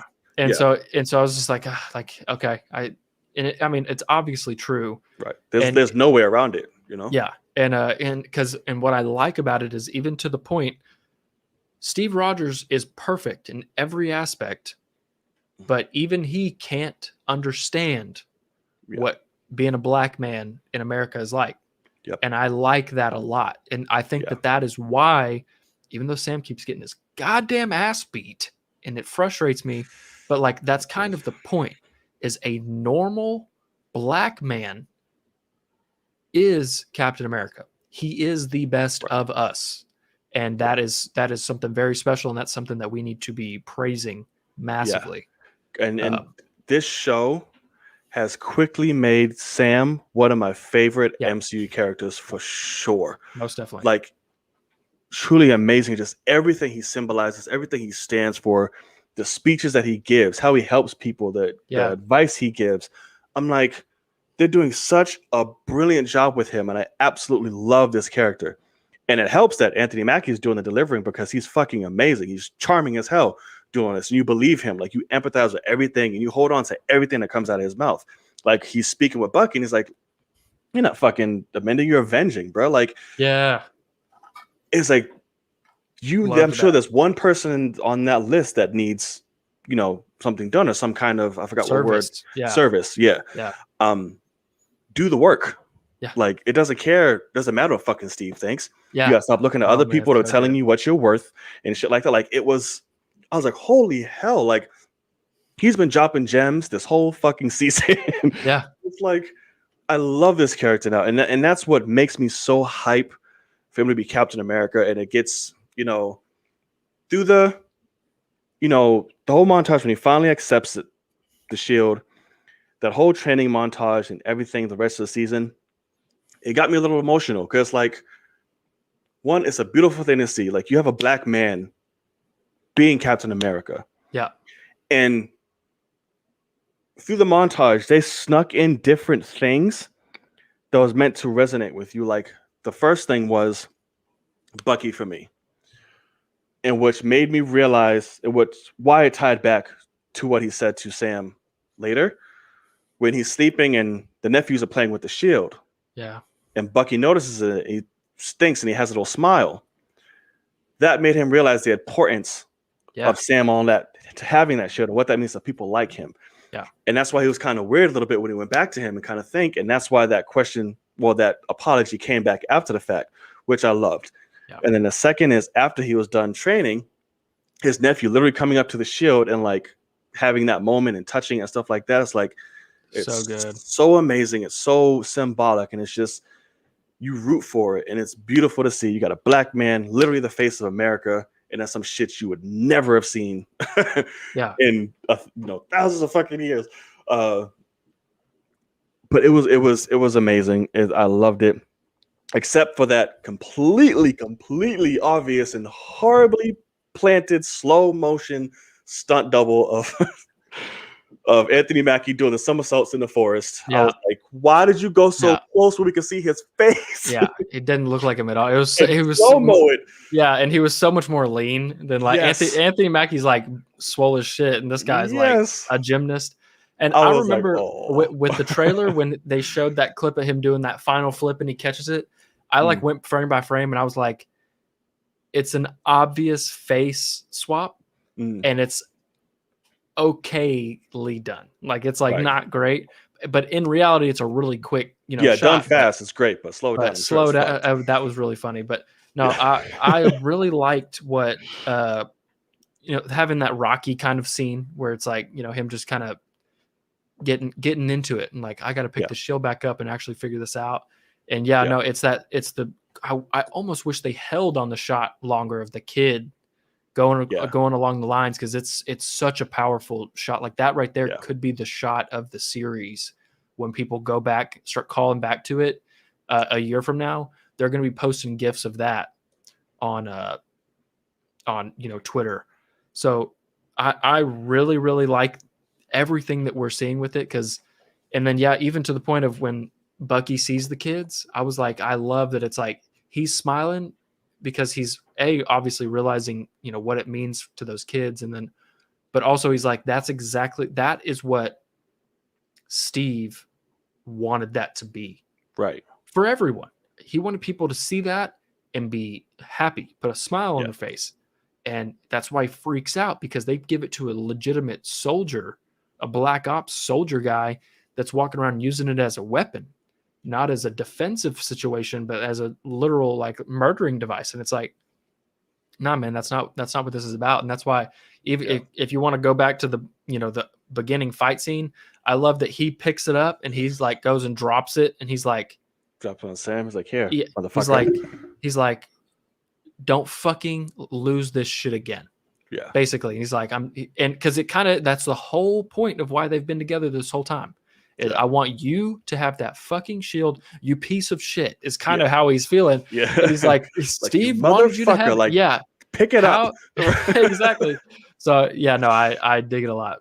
Yeah, absolutely. And it's and then John Walker completely just lying to the faces of Lamar's family, making them, just giving them false comfort. I was like, you are an ass. It's like, it's good to know that his killer got justice or whatever the fuck. Yeah. I'm like, no, they did it. Like, stop it. And that's why I think the sister was looking at him like, this motherfucker lying. She knew. Yeah. Because she's sitting there going, I have fucking social media. I saw the video of you. Right. Because it's not like Sam and Bucky didn't give a fucking statement. Like, it was actually Carly Morgenthau that killed, whatever. Anyway, I got in a full-on argument in my comments because a guy was saying that's exactly what he should have done. That's his friend's family. He's like, is he supposed to go to his friend's family and say, no, I killed the wrong person? Yeah, exactly. Yeah. and he's like, what if he told him, like, no, truth, motherfucker. The person's still at large and whatever. And it's like, if my mom gets killed and there's a detective out there trying to find the killer, he's not gonna come to me and lie and say we got him. Right. That's not what a man does, and that's not the job. Right. And I was like, yeah, he's supposed to say, I will get them, because that's kind of the thing. Is what we'll talk about in a second, but he's going to continue to go after them. Yeah. So why not say that? Right. And and so I do think the sister's like, something's wrong. This white boy crazy. Broke. Right. Yeah. He over there twitching. I don't know what's going on. But yeah, that's the man that killed our boy. Yes, sir. Stop. What are you doing? No. Right. Because I saw, and what the guy said is, he's like, that's the guy that held him back while Carly punched him. And I was like, that's the guy that held him, that Carly was about to stick a knife in his fucking chest. And I was like, so he, like, I was like, that doesn't matter. I was like, because he's like, he looks at that guy and says, that's the guy that killed him because he should have stopped Carly. And I'm like, you're really trying to rethink this to where it works out in your favor? And I was like, no, he is a piece of shit that he's going in there and lying to them to further the truth in his head that he did was right. To justify himself. Yeah. I'm like, no, that's stupid. Right. Exactly. So that's why somebody just was found guilty today. That's a guy. Right. He spent how long saying he did exactly what he thought he should be doing. Right.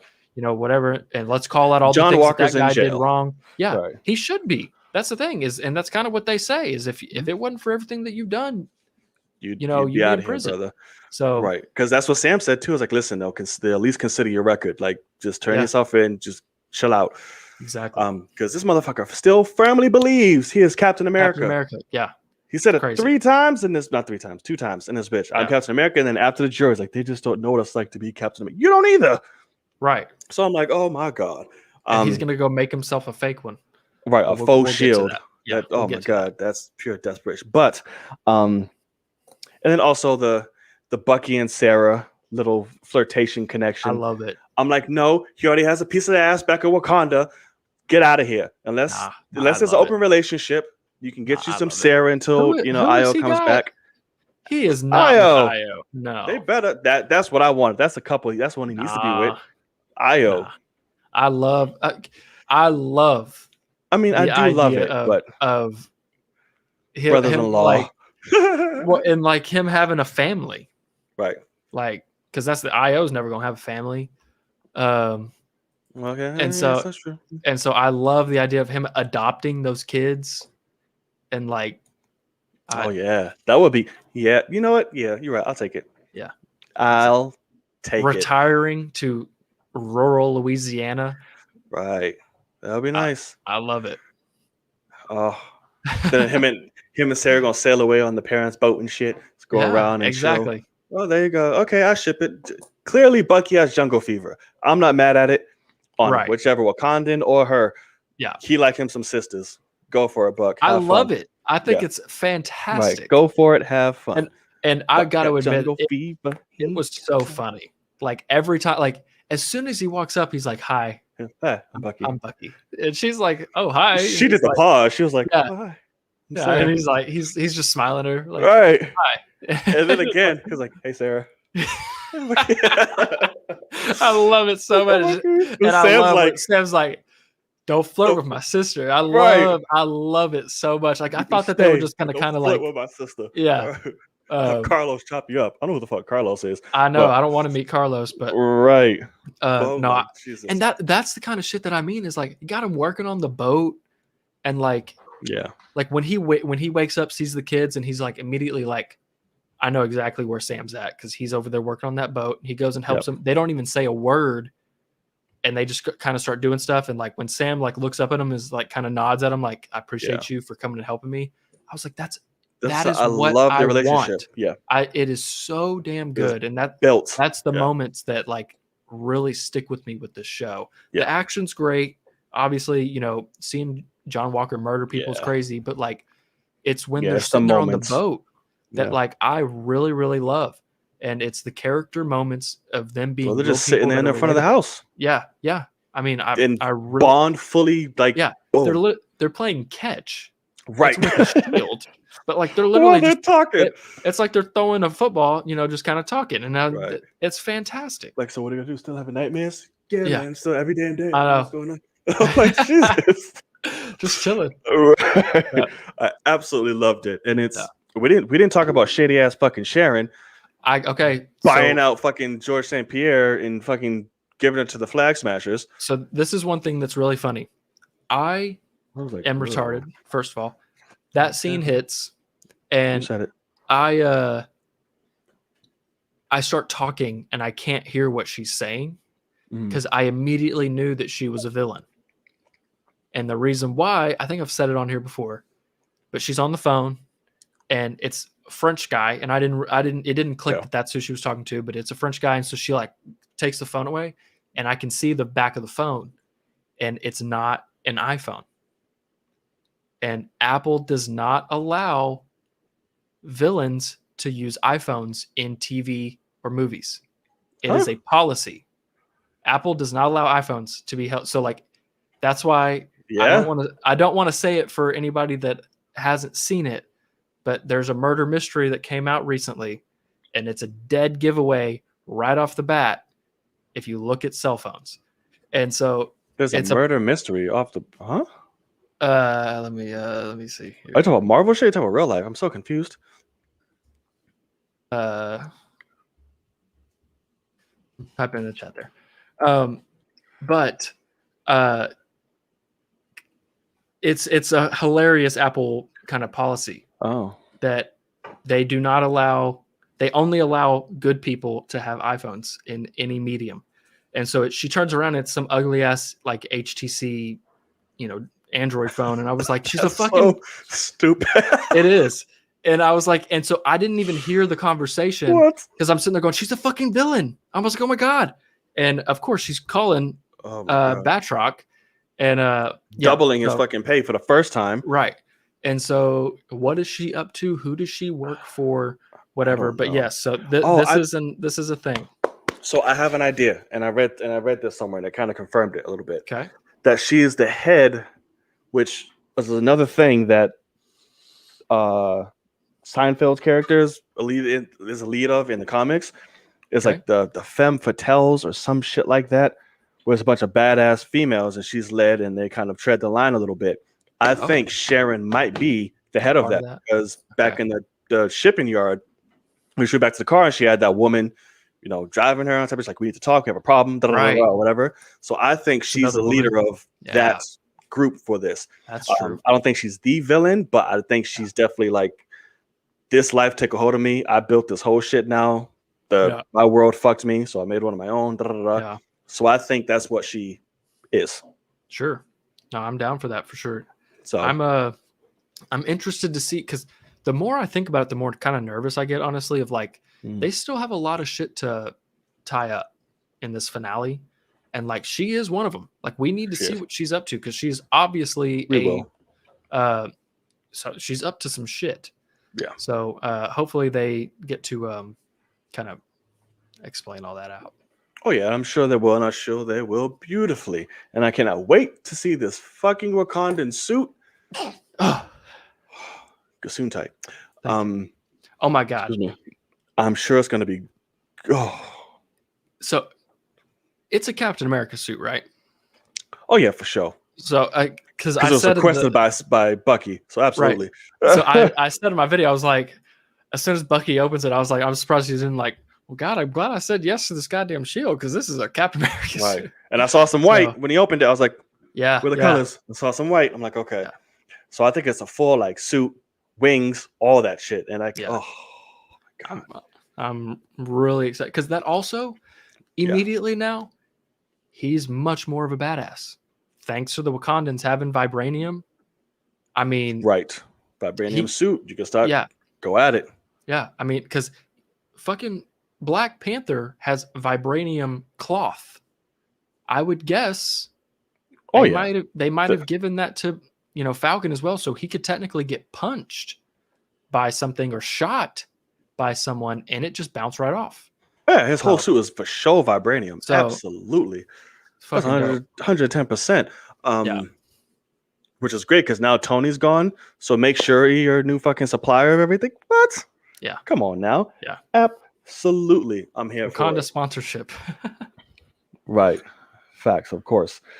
All right, guys. So also we're gonna keep this conversation going, but I put the link to come on in the live chat. So make sure you do that.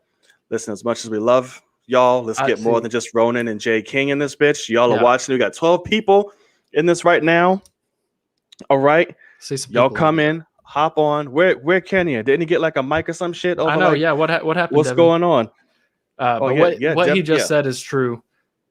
I don't want everyone to get vibranium, because then everyone's indestructible. Yeah. But I do think he needs it. If he's Captain fucking America, he needs it, because he doesn't have serum. Can't just have a vibranium shield and call it a day. Because because even Black Panther, has the heart-shaped herb and makes him, whatever. So like, boy, he's still he's a super soldier without being a super soldier. He's still super strong as hell. Exactly. Super strength and fast and all that. He just has an extra suit on top of it to be like, hey, what's up, bitch? I'm gonna fuck all y'all up. Yeah, exactly. Right. I can still get stabbed. But so what do we have? I'm guessing we've got questions coming in, but what do you got any speculation for what we might see? Here's a question.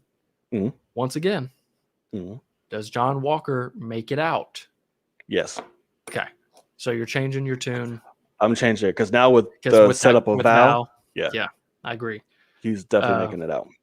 And so that's what's going to be interesting, is like, what the fuck's he doing? Oh, come on, man.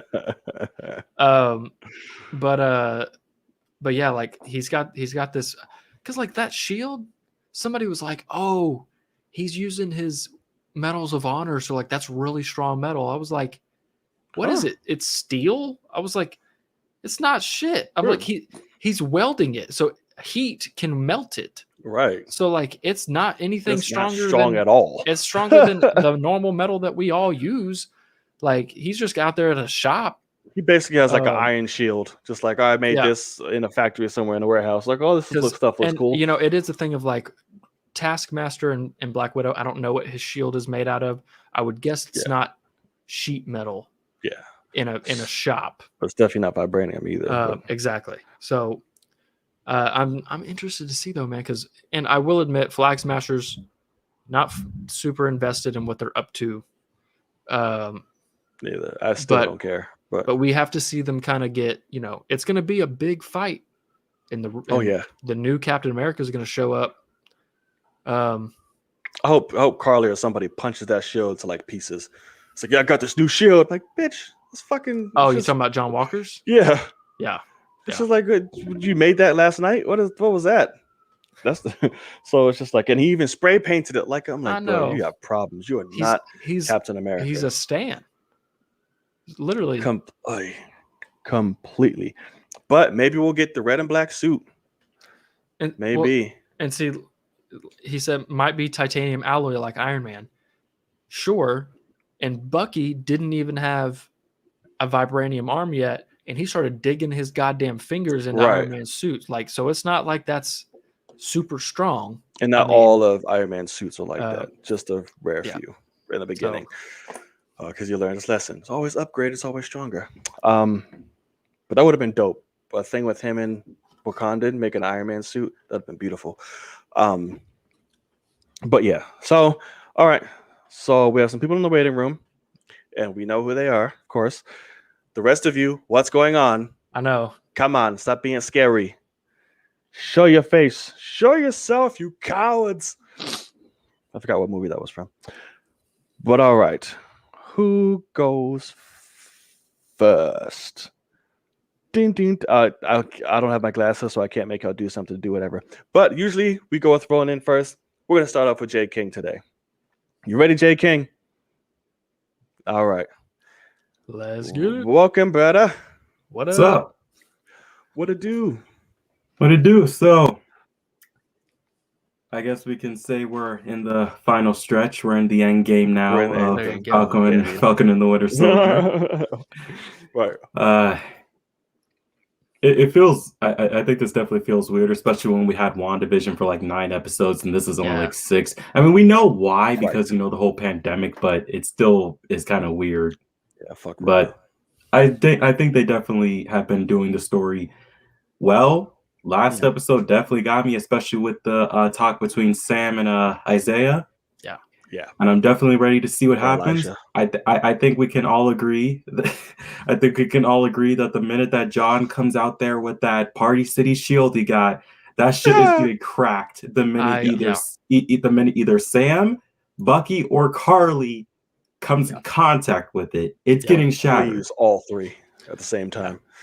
I mean, I definitely you want another scene where they all jump him, don't you? Yeah, I mean, I definitely see a possibility of Sam having to be, or Bucky even having to be the one that saves him from getting murdered by Carly as she walks up and smashes that. You said Sam or Bucky?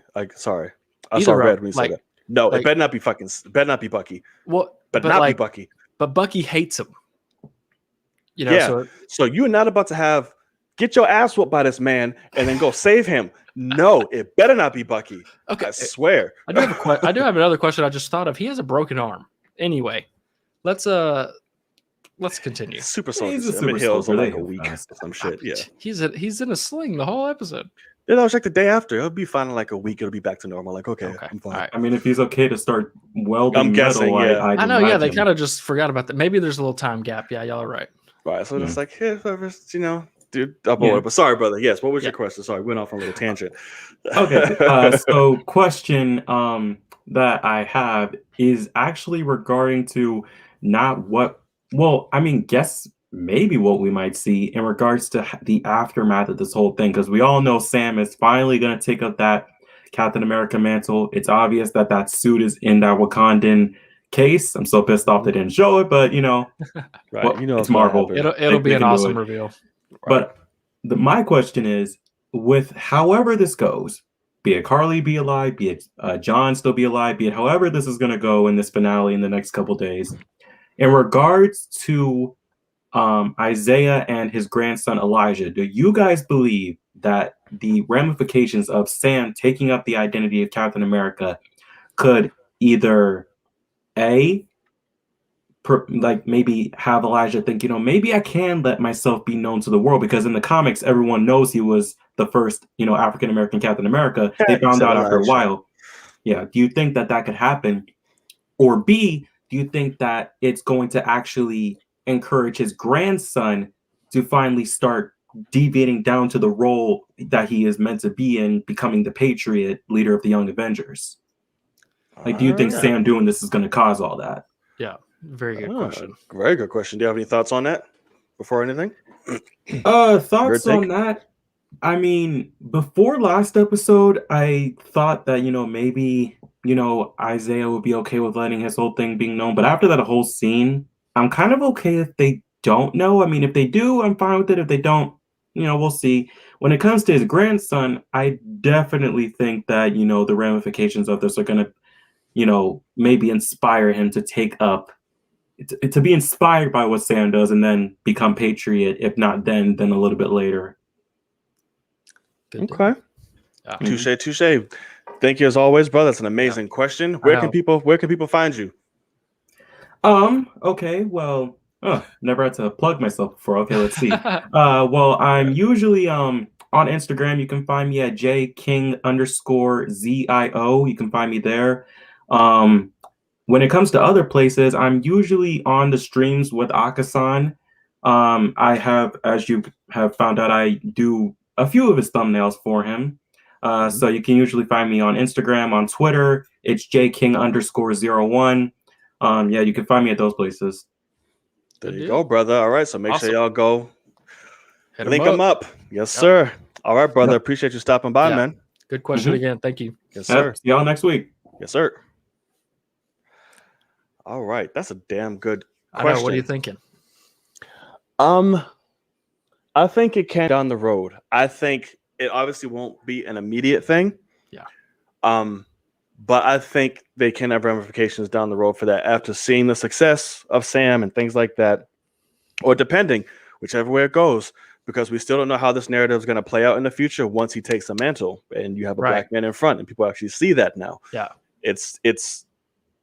I say it's a great possibility, but it literally depends on the direction they go with this character now.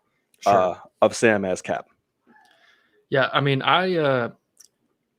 obviously Isaiah could have his mind changed, but I think that they should probably just respect his wishes, and in terms of the writers, and say Isaiah is keeping, like, he will never come out and be known. Yeah, Isaiah never. Yeah, no.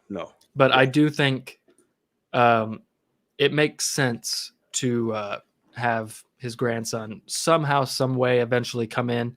And I hate to say it, but they might freaking recast his ass like they did Ant-Man's daughter down the line when they actually want to bring him in. Oh, the grandson? Oh, he's for sure being recast. Absolutely. After that air ball, right? I don't think there's a goddamn chance. But sorry. Yeah. But yeah, no, I definitely think that it makes sense. With the Young Avengers, we have a few of them already laid out, like Ant-Man's daughter, and obviously the new Hawkeye, and we have things, but like, do we need Patriot? No, not right now. But I think that that's the thing is, Falcon, who is now Captain America, was a tier 2. Like he was trying to become an Avenger, and like some people had to resign for him to come in. So like, the new Avengers can have waves and, people that eventually become the leaders and whatnot. So I'm definitely thinking this is the long game because it is the MCU. Oh yeah. Long game for show. Yeah. So absolutely. I would definitely say that this will be, because I mean, it will be another black kid putting on a Captain America-esque suit. So obviously they will have probably pictures come up and say, like, I mean, as soon as I saw Falcon with that shield, I knew that this was possible. Right. All right. We got a new face. What? Yeah. Jedi Mike. Oh, that's a name. Yes, that is a name. All right. What's going on, man? Go on. Nice seeing you again, man. Yes, sir. But I say it's one I'm very familiar with. What's going on, man? Going good. How you doing, Logan? Nice to Doing meet well, you. man. Yeah, good to meet you, man. Yeah. I just want to say, I'm looking forward into the finale. I'm going. A great point that you made in terms about going to Young Avengers, because one thing.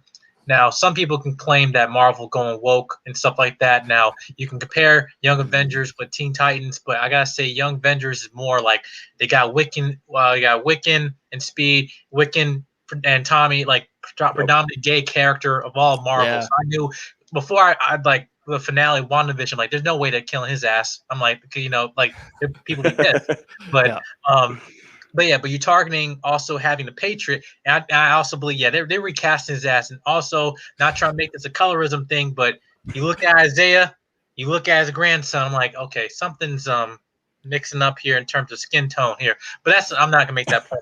But anyway, I'm just gotta say, just like I think they're going to.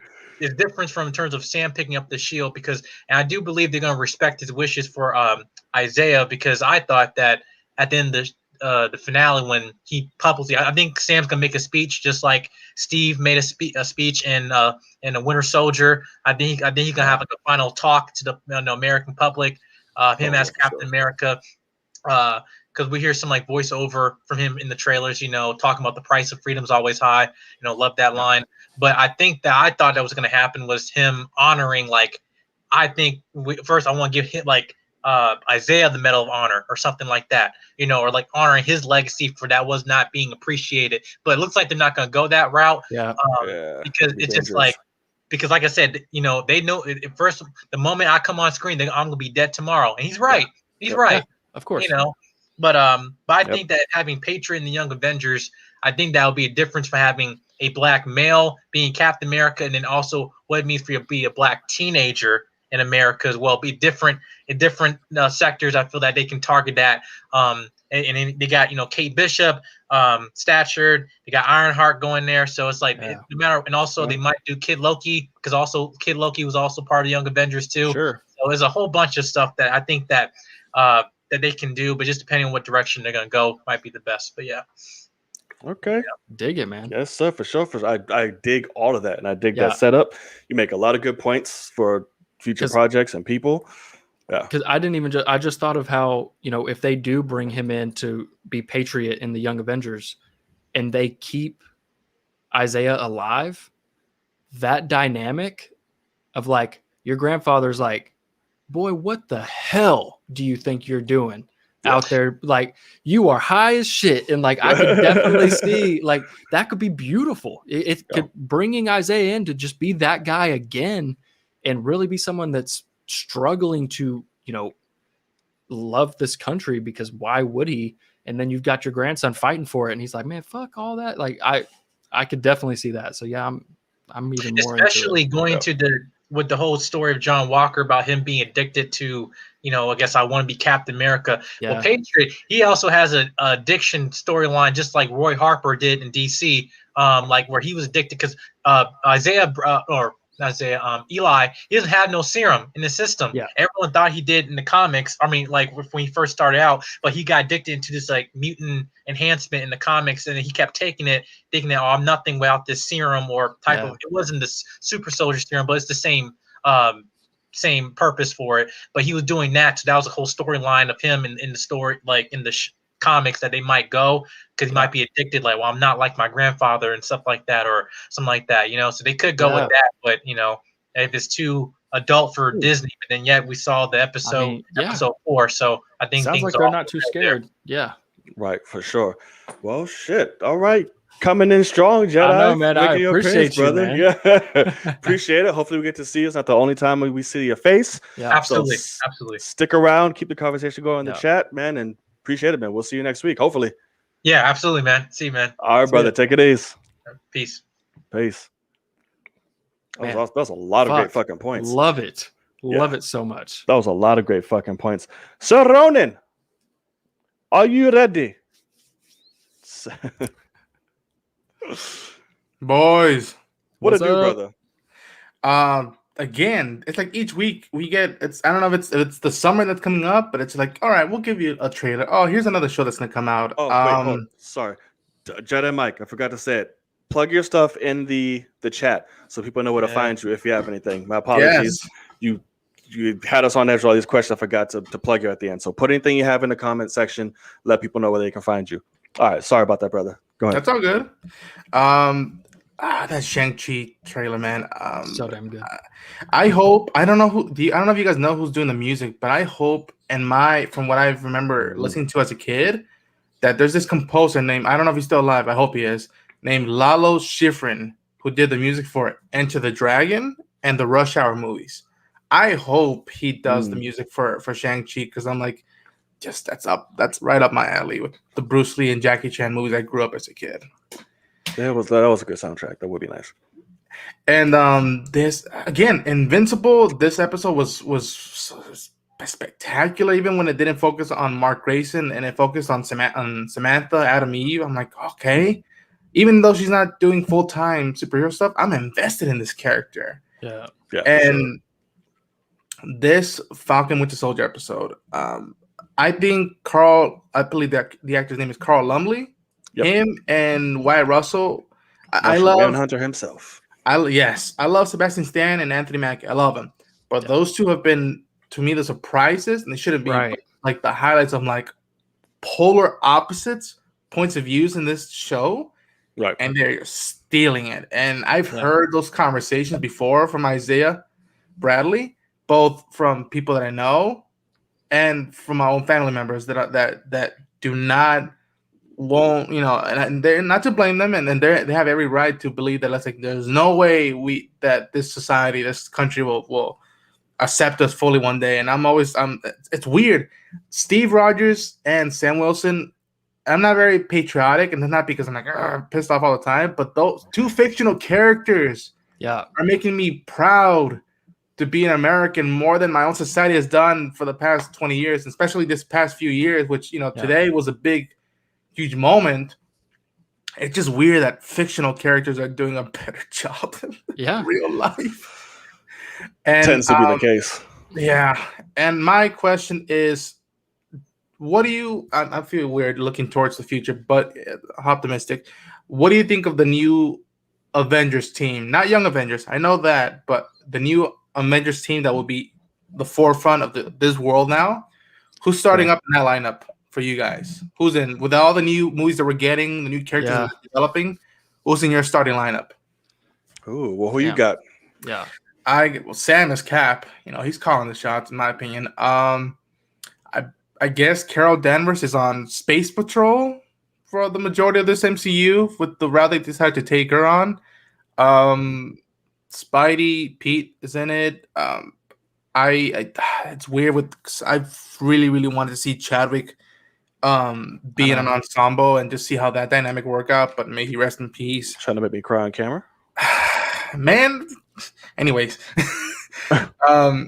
Shang-Chi, I think that's the cool thing about him and Doctor Strange are the two minds that come to mind, because it's both mystic arts and kung fu or martial arts, and seeing what that brings into the Avengers. No more secret agents, not more demigods or gods themselves, but let's again, very much to what the 60s and 70s Marvel Comics did. Yeah. Even though they had Thor and all, it's just like let's do a martial arts, see how that goes, see if we could quickly get rid of our enemies before and whatnot. And that's my starting lineup so far. Gotcha. Okay, that's a great question. Well, for sure, that is a really good question. Got as always, right? Coming in here, wailing, man, appreciate it. Where can the people find you? The people can find me on YouTube, on Twitter and Instagram at Ronan Unchained. This camera, I like it, but I'm aching just to get rid of some bills I'm trying to pay off and get a nice, I hear that, more nicer camera and whatnot, because I really want to do something different with my background and whatnot. Gotcha. All right. Well, shit, there y'all go. All right, man. Appreciate it as always. Thank you. Keep the chat going. I know you'll stick around, and we will see you next week. All right. See you guys next week. Keep it up. All right. So, yes, and guys, you can find Jedi Mike at Jedi Mike 7 on Instagram. So just in case you missed it in the live chat, make sure you go check them out. All right, so our lineup. There's going to be tons. There's, I don't know. Okay, so my first initial thoughts is I honestly think we might see Young Avengers before we see another Avengers, because we've got so much going on. Yeah, I mean, we have a ton to build up before we see another Avengers movie. Well, that's also true. And so I think that Young Avengers might be a Disney Plus thing. I was gonna say that might make it like a Disney Plus movie, like and so type shit. But also we've heard rumblings and things. I almost think before we see a full Avengers team, we could go like Illuminati and have like a team like that. Because we have so many like gotta remember we have Fantastic Four is coming. Got Reed Richards. That would definitely be a part of, stuff like that. We've heard rumblings on Namor. I mean, obviously Doctor Strange. I'm hoping they have Cumberbatch locked down for fucking decades. Oh yeah, I'm sure. Thor is coming back. Yeah, so I mean, when it comes to Lady Thor, probably end up being it. Maybe. No, I think she's a one-off. Yeah. Well, yeah. Well, it is Natalie Portman. You could be right. Yeah. Well, it's the cancer thing. I think if they're smart, they'll have her die at the end in a heroic sacrifice. Doubtful, but it's Natalie Portman, though. I think it makes sense. Anyway, and yeah, see, that's the thing too. We got the mutants coming, so I don't know if we'll have an Avengers lineup for a long, long time. So that's the thing that's kind of funny. Yeah, is you got to think way far ahead of what might be your Avengers lineup, because like I hope it's Spidey, but fuck, by that time Sony could fuck around and yank them out. Shang-Chi, it'd be interesting. He will eventually, but not off rip. Right. He'll pop up in a few other movies and stuff like that. But yeah, where does he come into the actual team ensemble? Because so I don't know there, but I definitely think somebody you got to think about is somebody like Reed Richards. He's coming. He's years away, but he's coming before an Avengers movie, and he will immediately. But you got any other ideas? But if that's the case, we do have to have staples because, even though it's not going to be like right off the bat like the Avengers, you still have all these characters coming in. It still has to be like the Avengers that will pop up in other movies and make note of like, hey, let me talk to you real quick. Some shit like it. I think it'll definitely be Sam. Sure. It will definitely be Captain Marvel, Strange. I think Spidey will still be coming off the bench. He won't be like one of like the leaders, but he's on the team, but he's not like I'm the face. I think it might be those three. And again, like I said, Thor. I think those would be like the top four running the show right now. And Hawkeye is still around. So, but we don't know what's going to happen with him in the show. But that you say that, but that's a founding member who's still around. Oh yeah, you're not wrong. It's like, it's like that's a. That's I mean, thing. Even to the point, you get somebody like, you'll have Blade coming along. You'll have all these like, there's such an ensemble. Like, it is the thing. Like, I fucking love Endgame, but it is kind of funny whenever Cap goes out there and he's got 1,000 people and he's like Avengers, and it's like you're not an Avenger, you're random, and it's like y'all aren't Avengers, but like at the same time, that's kind of the point. I mean, technically, we're already assembled. Assembled, I'm like, bitch, we're right here. I don't know. But yeah, so I'm interested to see what that will be, because I think we could be fucking 8 years away, maybe even 10 from another Avengers movie. Yeah, that's true. Especially with all of the Disney Plus stuff that we've got. So I would love to see it, because I mean, by that time, we have X-Men, we have mutants popping up probably. I mean, shit, what if our next Avengers movie was Avengers versus mutants? Like, that would be great. So I mean, can you fucking imagine? Yeah, exactly. That's gonna be the biggest budgeted movie ever in life. Yeah.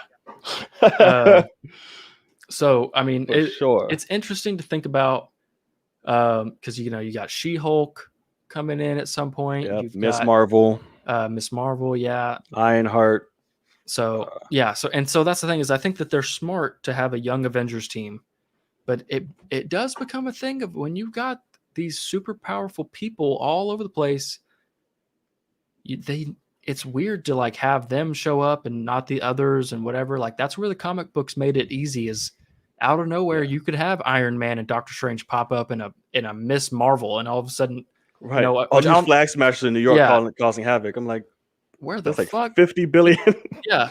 Like, that's the wrong place to go. Right. Because also, why does that government thing meeting in New York anyway? But probably why, because if some shit pop off, we have the whole Marvel list to protect us. But it is also a thing, like you were kind of saying earlier, when it comes to the staples. Like, I almost feel like they have to do something a little different because you don't have Tony there to say, "Hey, here's our tower." You know, like this is where we chill out, or here's obviously here's our compound when later Fantastic Four comes. And so that's the thing is like it's going to be it's like it makes me so glad that Marvel is like knocking shit out of the park because I can actually be like 10 years from now I'll probably have a kid, maybe 2 kids, like I'll have a family, I'll have a life, and I'm fucking excited for the MCU then. Yeah. And like that's kind of crazy to think. I'll be old as hell like yes, Avengers. No, yeah, I'm gonna be sitting there like Avengers 9. Exactly. Yeah, and see so what Kenya said, I mean, we're gonna be mid-30s or later by the time we get another. We talk about 10 years. My black ass won't be no mid-30s. Yeah, so pretty crazy to think about what we might get as an Avengers movie, right? Because I don't think we've even seen what obviously we don't know what the villains will be or anything like that. Yeah. Galactus. So yeah, I mean Kang, Galactus, something with Secret Invasion could still be going around. I'm sure lingering. Yeah. I mean, yeah. So we've got plenty of things because I hate to say it too, but it's like I want Avengers vs X-Men now. See, but I hate it because I'm sitting there going, ooh, I really want there to be a possibility of one day having a Tony Stark and a Steve Rogers from other universes walk through a fucking portal made by Reed Richards, and I would lose my goddamn shit. I'd cry, scream, shit, and piss exactly all in once, and I'd probably die at the end. But I'd die happy. Like, I mean, God, if they did, oh my God, if they did right. that. And so that's the thing is, I'm sitting there like they gotta do it. I don't know. I mean, we'll see. Yeah, we got plenty of options. Great question from Ronan, of course. Yes, but it's tough to say because I mean we've got Doom coming, hopefully with Fantastic Four. Like he could be an Avengers villain. Yep. I mean, golly, Giancarlo Esposito for Doom. Really? Yes. That's what you got for Doom? I would love that. What? Absolutely. Let me see this. Distinguished characters they make old anyway. So why not? You think him for Doom? For Doom? Giancarlo? Him as fucking Victor Von Doom? His sinister ass? What? I mean, yeah, he is a little old though, don't you think? I mean, so like I said, Marvel does wisdom when really old. Magneto was old as hell. In the comic books, he's jacked as shit with just gray hair. Yeah, I guess that's true. I still one that always like gets me hypes is Cillian Murphy. I think he would be fucking phenomenal. Scarecrow. He would be really good. I mean, fuck me. So that's like would be good. That's been the one, but like I think like he's not, he like the accent doesn't make sense necessarily if they wanted to, because we're kind of in the age now of like cast someone who where they're from kind of fits the role more. So I do, because it says he's Irish, but that doesn't work. And it says who's Irish? Cillian. He can put on American accents perfectly. And I mean, fine. Well, no, but that's the thing is, or Doom is from Latvia, yeah. So it's like he needs that kind of accent, but he's also 44. So like I could see him being too old too. So like But Doom isn't a young ass character to be like springing off stuff. Sure, and Like, best at thing all. too is like what Ronan said. Javier Bardem, No, interesting, but I don't know if that works for me. I wouldn't do Javier. And I mean, Javier would be. I could see Javier being like, not the actual guy, but like in a Namor situation, like not being Namor, but like, Oh, okay. I was like, what? you know, like, and I think that's because he's going to be in Little Mermaid, and like that clicked one day, and I was like, oh yeah, put him in Namor. I forgot he's in that. But that's true. I just saw something. Oh yeah, we still have got to see Deadpool introducing this bitch too, so they still got to go through all that. Jesus Christ, yeah. See, we've got a ton of stuff. Like they're not even. I'm not gonna say that they are thinking about Avengers. Like they know what it's going to be, but like they don't care right now. Right. I don't think Moon Knight's an Avenger. Yeah. No, he's too dark for that shit. Yeah, I think Moon Knight makes fun. I mean, he may be because apparently they don't give a fuck about dark characters in this bitch, so he just might. Well, but killing that's people like with roses and shit. Like, oh god, it's Moon Knight. Here you are. Oh, that's so sweet. All right. That's why I like the idea of Illuminati.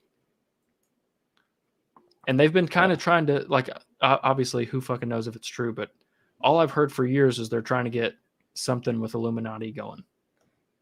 Yeah. Yeah. And it'll happen. I hate that Black Panther's not there, but right. Exactly. Damn. Fook Hawkeye? Why? What did Hawkeye do to you? He's terrible. He's not terrible. Ronan's cool. Oh, and we might get a nice little tie-in between that Avengers scene with him and Shang-Chi as well. Not with Hawkeye himself, but that scene and area that he was fucking people up in Endgame. That could be a cool thing. We get to see that. Kind of know that runs into one of Mandarin's things and henchmen's and all that shit. Yeah. Were those Mandarins people? I thought they were. No, it's just like the criminal organization underworld that they have and run. And some people also said that might be Oh no, it was Tokyo. I lied. Let's see what else we got. So obviously this is a section of the show where we're just kind of hanging out, and shit. Right. So I'm looking to see because y'all said a lot of shit. This was a very active chat. Thank you so much. So I'm going back to see if there's anything I want to pick up and all that. Let's see. Need Black Bolt 2 for Illuminati. Yeah, the Yakuzas. Black Bolt would be interesting. And so, yeah, but they'd have to do a whole new thing for the mutants. Not mutants, Jesus Christ. Inhumans, Inhumans, there you go. But we're getting Miss Marvel, and so you have the Terrigen Mist possibly coming. Yep. And that's where, I mean, you don't need Black Bolt. It would be awesome because he's part of the Illuminati, but like Iron Man was part of Illuminati. He's not going to be in it.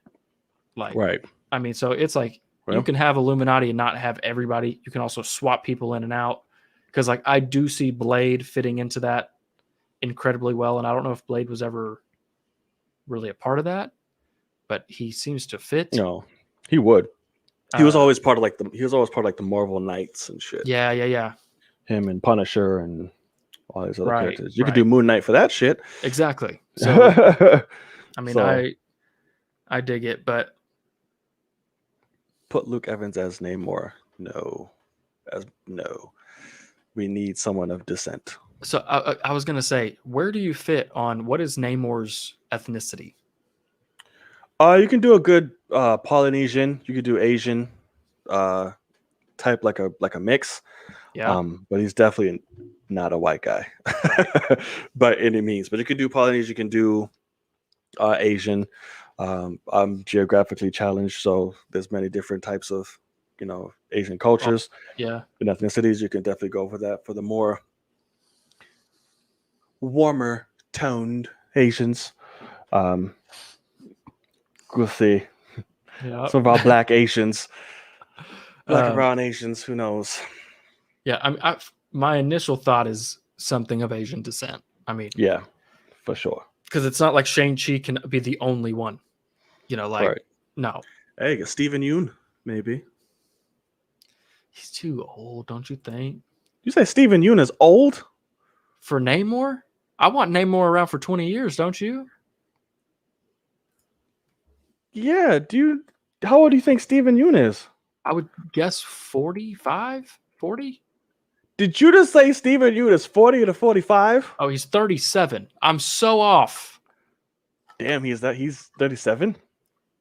Yeah, I 38 thought he was in a lot December. younger. And also he's Looks only great. 5'9".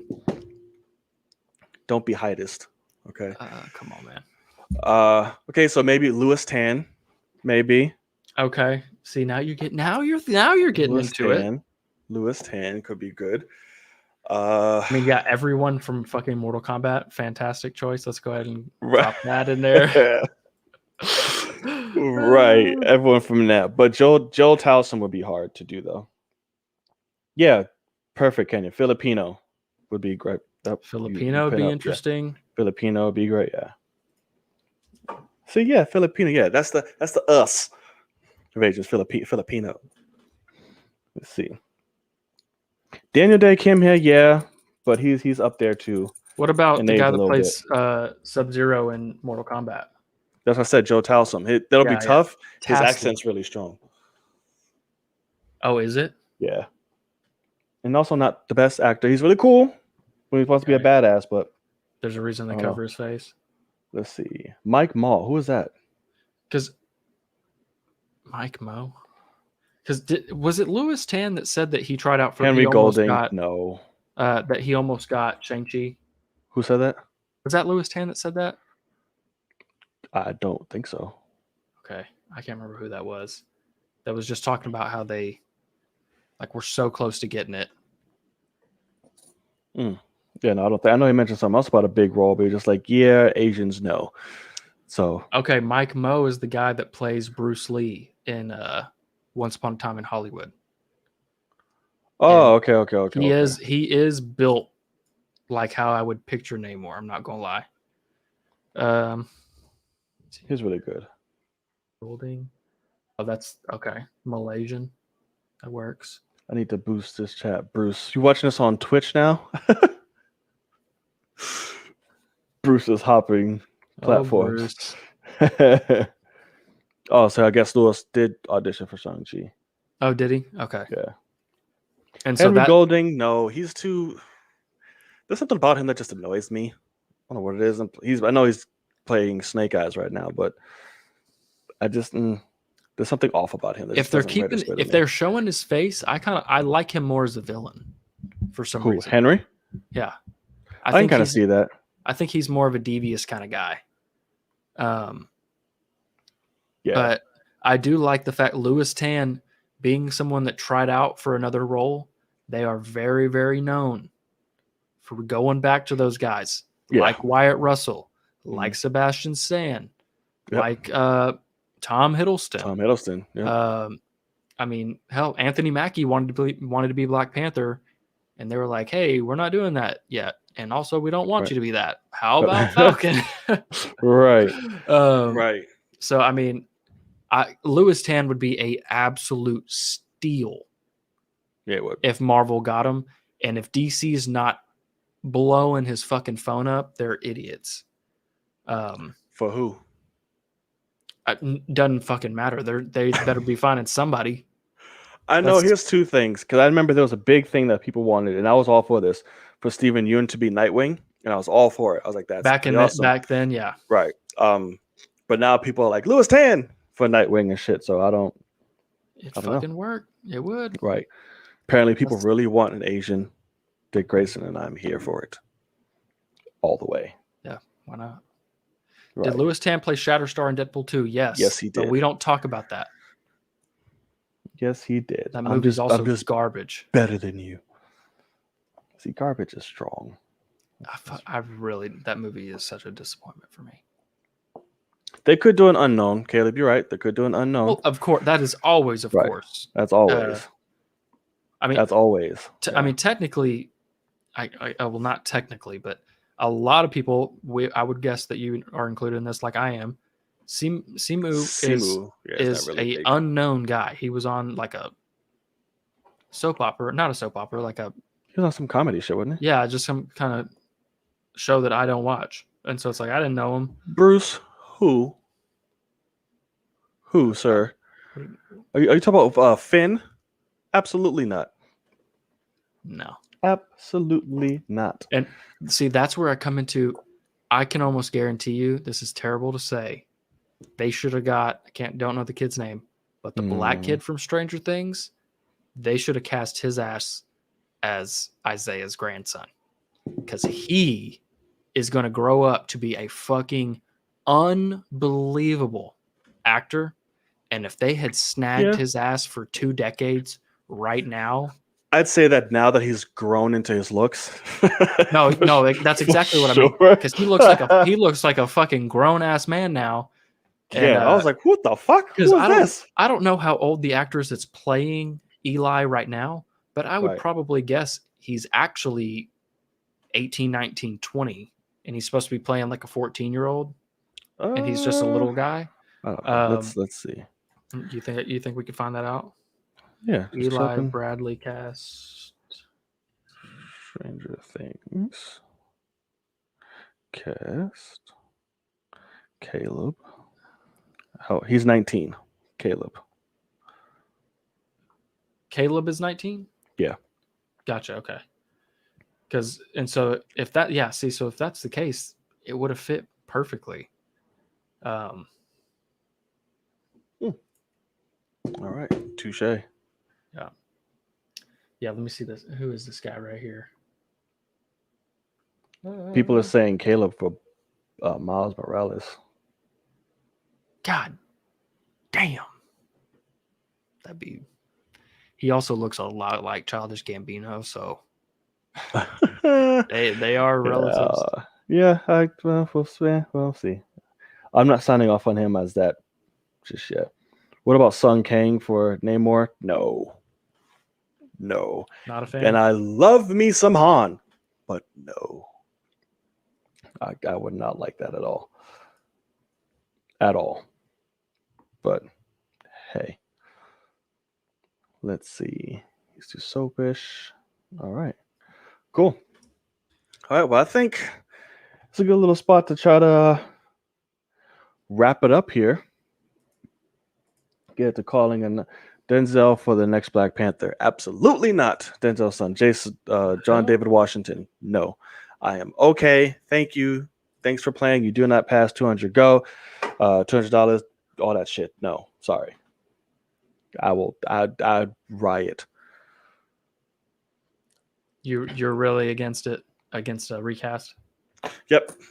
There's only one, and that's it. And if you are going to recast, not John David Washington. Okay, definitely. No, I agree with that. Yeah, no. There is a part of me that wishes that they would. They've already come out and said they're not, and they're not going to go back. But I think that Black Panther is an important enough character to recast. But I respect. Yeah. I respect their decision. We'll have me another personally, Black I think. No. What? So we'll have another Black Panther. It's fine. Like somebody else will take the mantle. It's fine. I don't need it to be. Oh. Yeah. So okay, I see. So you're saying a random can take up the mantle of Black Panther, not, It won't be T'Challa. No, it'll be somebody else. Yeah, somebody else take the mantle. Whether it's Shuri, whether it be somebody else, Killmonger, or somebody else. Yep, take it on. Mantles can be passed. They are always all the time in the comic books. I guess that makes sense then, because I think Black Panther needs to continue to be a thing, and I don't know if Shuri can do it. That actress is she likes to say some shit. Yes. But I like her, but she likes to say some shit. That's very true. And so, but I see what you mean. I would be okay. Like, I want Black Panther. I want Wakanda to continue to have, something. But right, even though I personally don't need it at all. But for storyport narrative, another person can take the mantle for sure. But yeah, Jedi Mike is Miles. There you go. You go. Done. Marvel, I know you're watching this because we have that relationship. Hit up Jedi Mike 7 on Instagram. Hook him up. Get your Miles. But all right, I think it's a good spot to wrap up. Great. This is a really good, really good damn show. Really heavily involved. Thank you guys. A lot to talk about. Right, a lot to talk about. Good, segments. Good topics. We got a new face pop up in the the live. Mr. Jedi Mike, we better see you again. Yes, Kenya sir. King better get his goddamn microphone since he's being so terrified of that. Right. Figure it out, brother. I mean, we don't need A+ quality here. Right. Not, We just not the need point. you. Like Eric, you be watching. Like, come on, people. Yeah. You know what's going on. But yes, it's been awesome. So that's been the last episode of the Film Cave, episode 20. I want to thank you guys so much for stopping on by and hanging out with us, whether you're watching this live or if you're watching this on playback. It's always a pleasure. You're always welcomed. What you can do to support the channel, if you like what you saw, you want to see future installments here, hit that subscribe button. All right, y'all already know why. You already know what the deal is. Easiest way, cheapest way, simplest way to support us. So hit that subscribe button. Support content creators. All right? Don't be mind warped. Don't go for the norm. Don't go for what you're used to, for who's big, all that good shit. Support art. That's us. That's anybody. All right? Hit that thumbs up. Really helps the channel in this video reach a lot more people, and hit that notification bell to be reminded whenever we make a video. Sir Logan, where can they find you? What do you got going on? Anything? Logan Swish over there on the YouTube's channels below, I believe. Logan_Swish on Twitter. That is where I'm at. I see Kenya in the comments. I will not be seeing Mortal Kombat on Friday, sadly. He's screwed. I'm going out of town, so I'll be seeing it on Monday, I think. I'll be seeing it this weekend. Thankfully, it's not one that I'm like dying to see like he is. Like I can actually kind of wait, but there's no waiting here. Yeah, like they released the first 7 minutes. I was like, "Fuck you." Yeah, no, there's no way I'm watching that. But at all.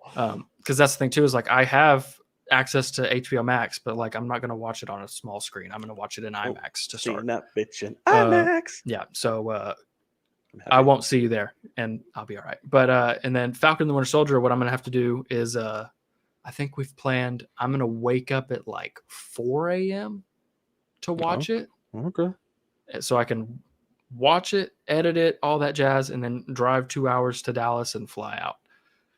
So it's gonna be So you're watching it at 4 a.m. You're watching it. Yeah. Not 3. Okay. Yeah.